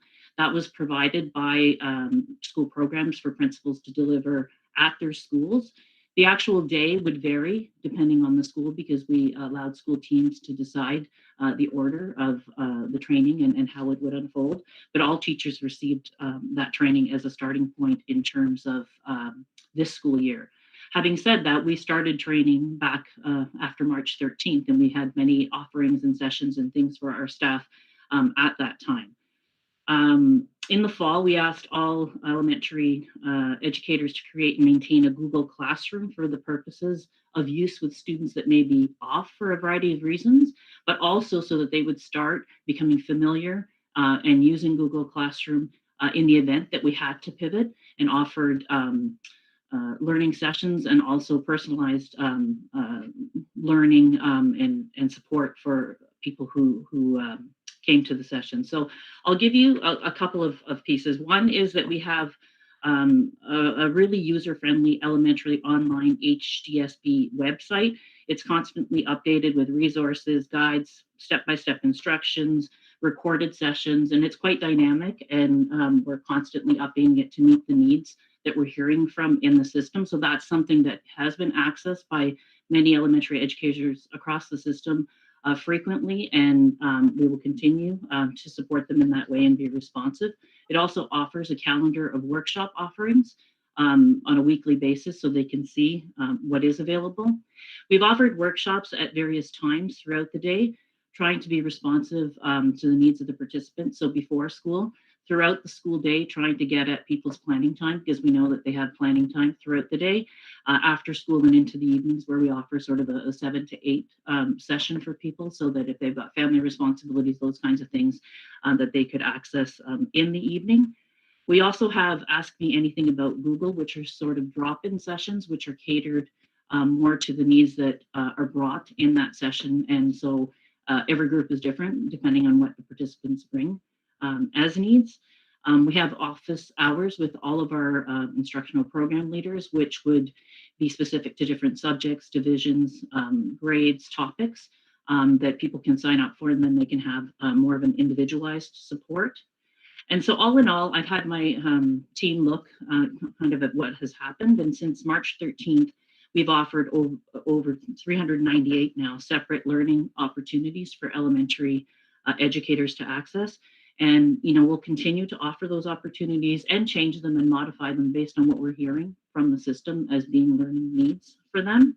The uptake on the formal workshops and the informal drop-ins and office hours has been great. We've had thousands of educators that have participated in these sessions since the beginning, you know, the closure period and into the fall. And so just as an example, they pulled a little data for me. We've had 3,504 participants from August to December in the tech-specific workshop sessions that have been offered around Google Classroom. I also must note that principals have been doing work in their staff meetings in their schools around Google Classroom and the platform, and they've used and accessed the expertise of some of the virtual school teachers that are in their buildings to help run some of those sessions as another opportunity. November 30th, as you all know, was a reorganization day for schools that didn't reorganize and teachers that didn't have reorganization duties on that day. Many of them spent time learning and becoming more familiar with the Google Classroom and platform. And then just very quickly, we have some sessions that we offered that were vendor-supported sessions. So Nelson, Getting Started with Edwin, was offered for our virtual school teachers. Pearson, we had shared reading, online reading sources offered. And then Rubicon, we had a Math Up Introduction with Marion Small offered for the math resources, and it's the same resources that we use in our bricks and mortar schools. We also had our Google partners do EdTech sessions, 28 sessions open to all educators, corporate staff, and to admin. So those are just some of the things that have been offered. There are many, many more things going on in individual schools, but I just, you know, welcome folks that are out there that need learning and support in elementary to reach out to us, let us know what their learning needs are, and we will definitely be responsive to what they want us to do. We certainly are in this together. We want everyone to be successful, and our job in the program department is to support them. So we will continue to do that. And if I can just, you know, indulge myself a little and just give a little shout out to my team for all the work that they have done, because they really have been working hard, and I know there's probably a couple of them listening. So, you know, thank you to the team. They truly are a very motivated, energetic group of people that have given lots of time and expertise. And so thank you to them as well. I'm open to any specific questions.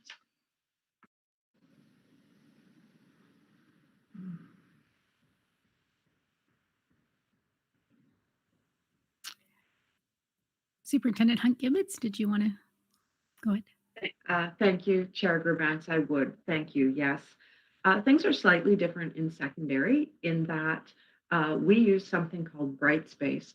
The ministry mandated that all boards have a learning management system, an LMS, and we knew this information last spring.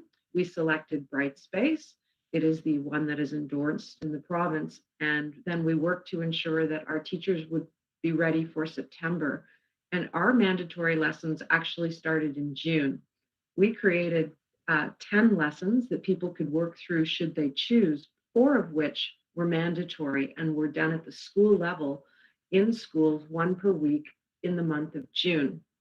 We then offered 2 weeks of voluntary sessions for Brightspace training and virtual learning supports through the last 2 weeks of August for both permanent and occasional teachers, and differentiated sessions based on interest and expertise.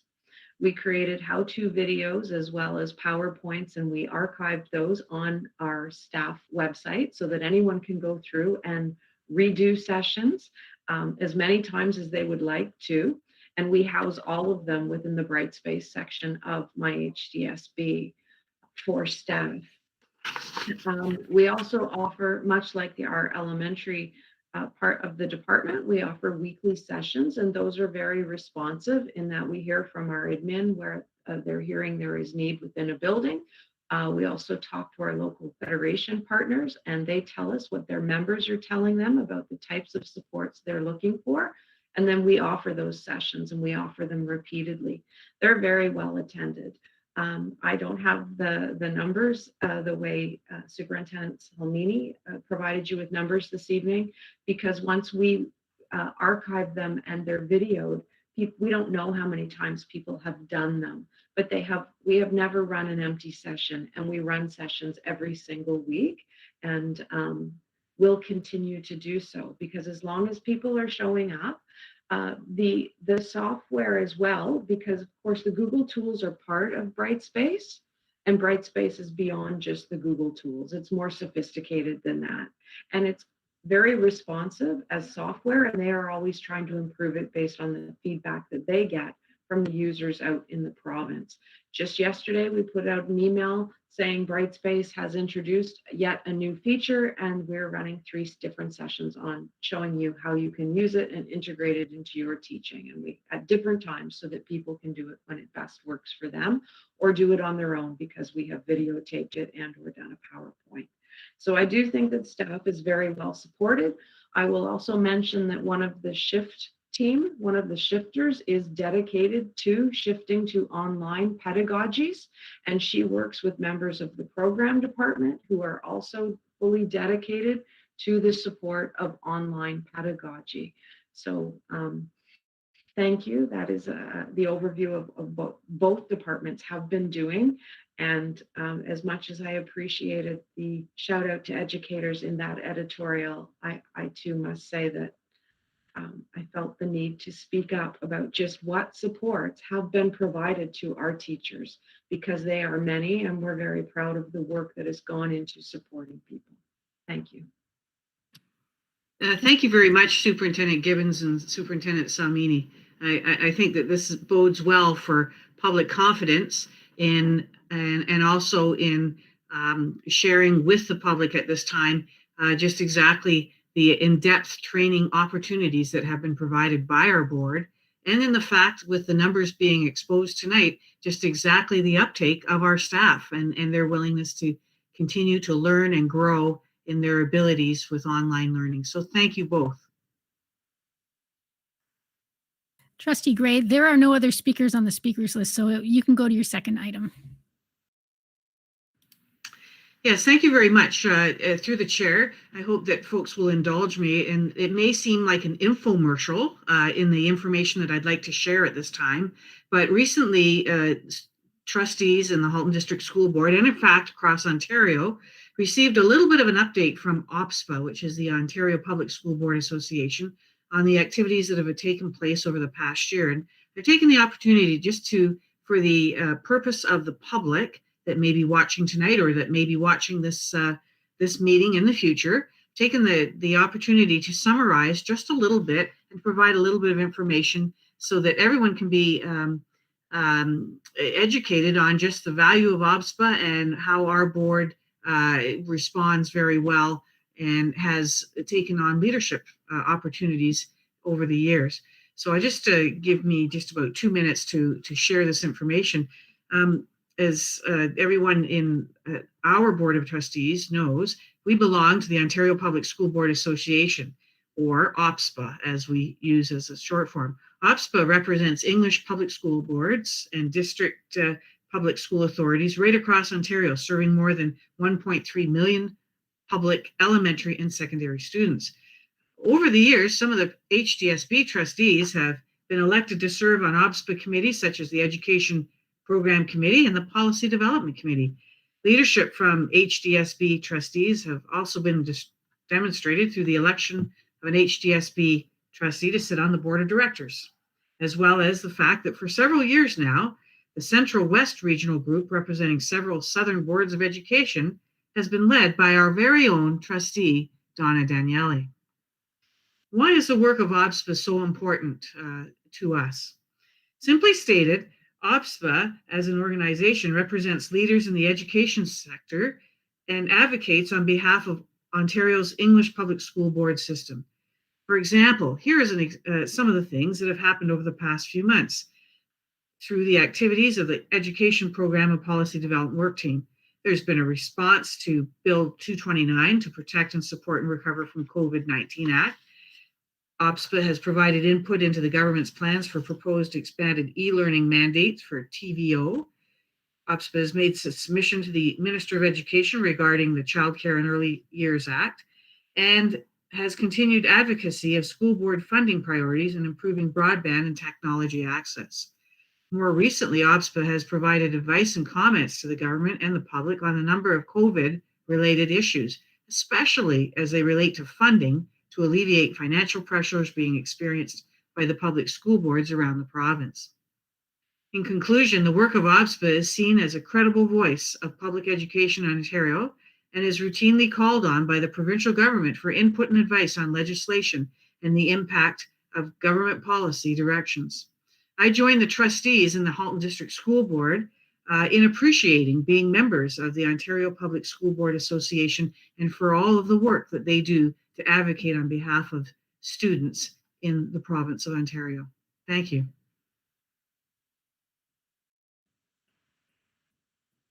Thank you, Trustee Gray. Are there any comments or anything that trustees would like to make about that? Okay, seeing none. Thanks again. So we have exhausted our public session agenda, but need to rise into private. And I was wondering if Trustee Gray would like to make a motion to rise into private. Sure would, thank you. Excellent. And Trustee Rocha, would you like to second that motion? You're right in the middle of my screen. Yes, I will second it. Thank you. Excellent. Is there any discussion about rising into private at all? Seeing none. So if you could please go to your voting app. All those in favor?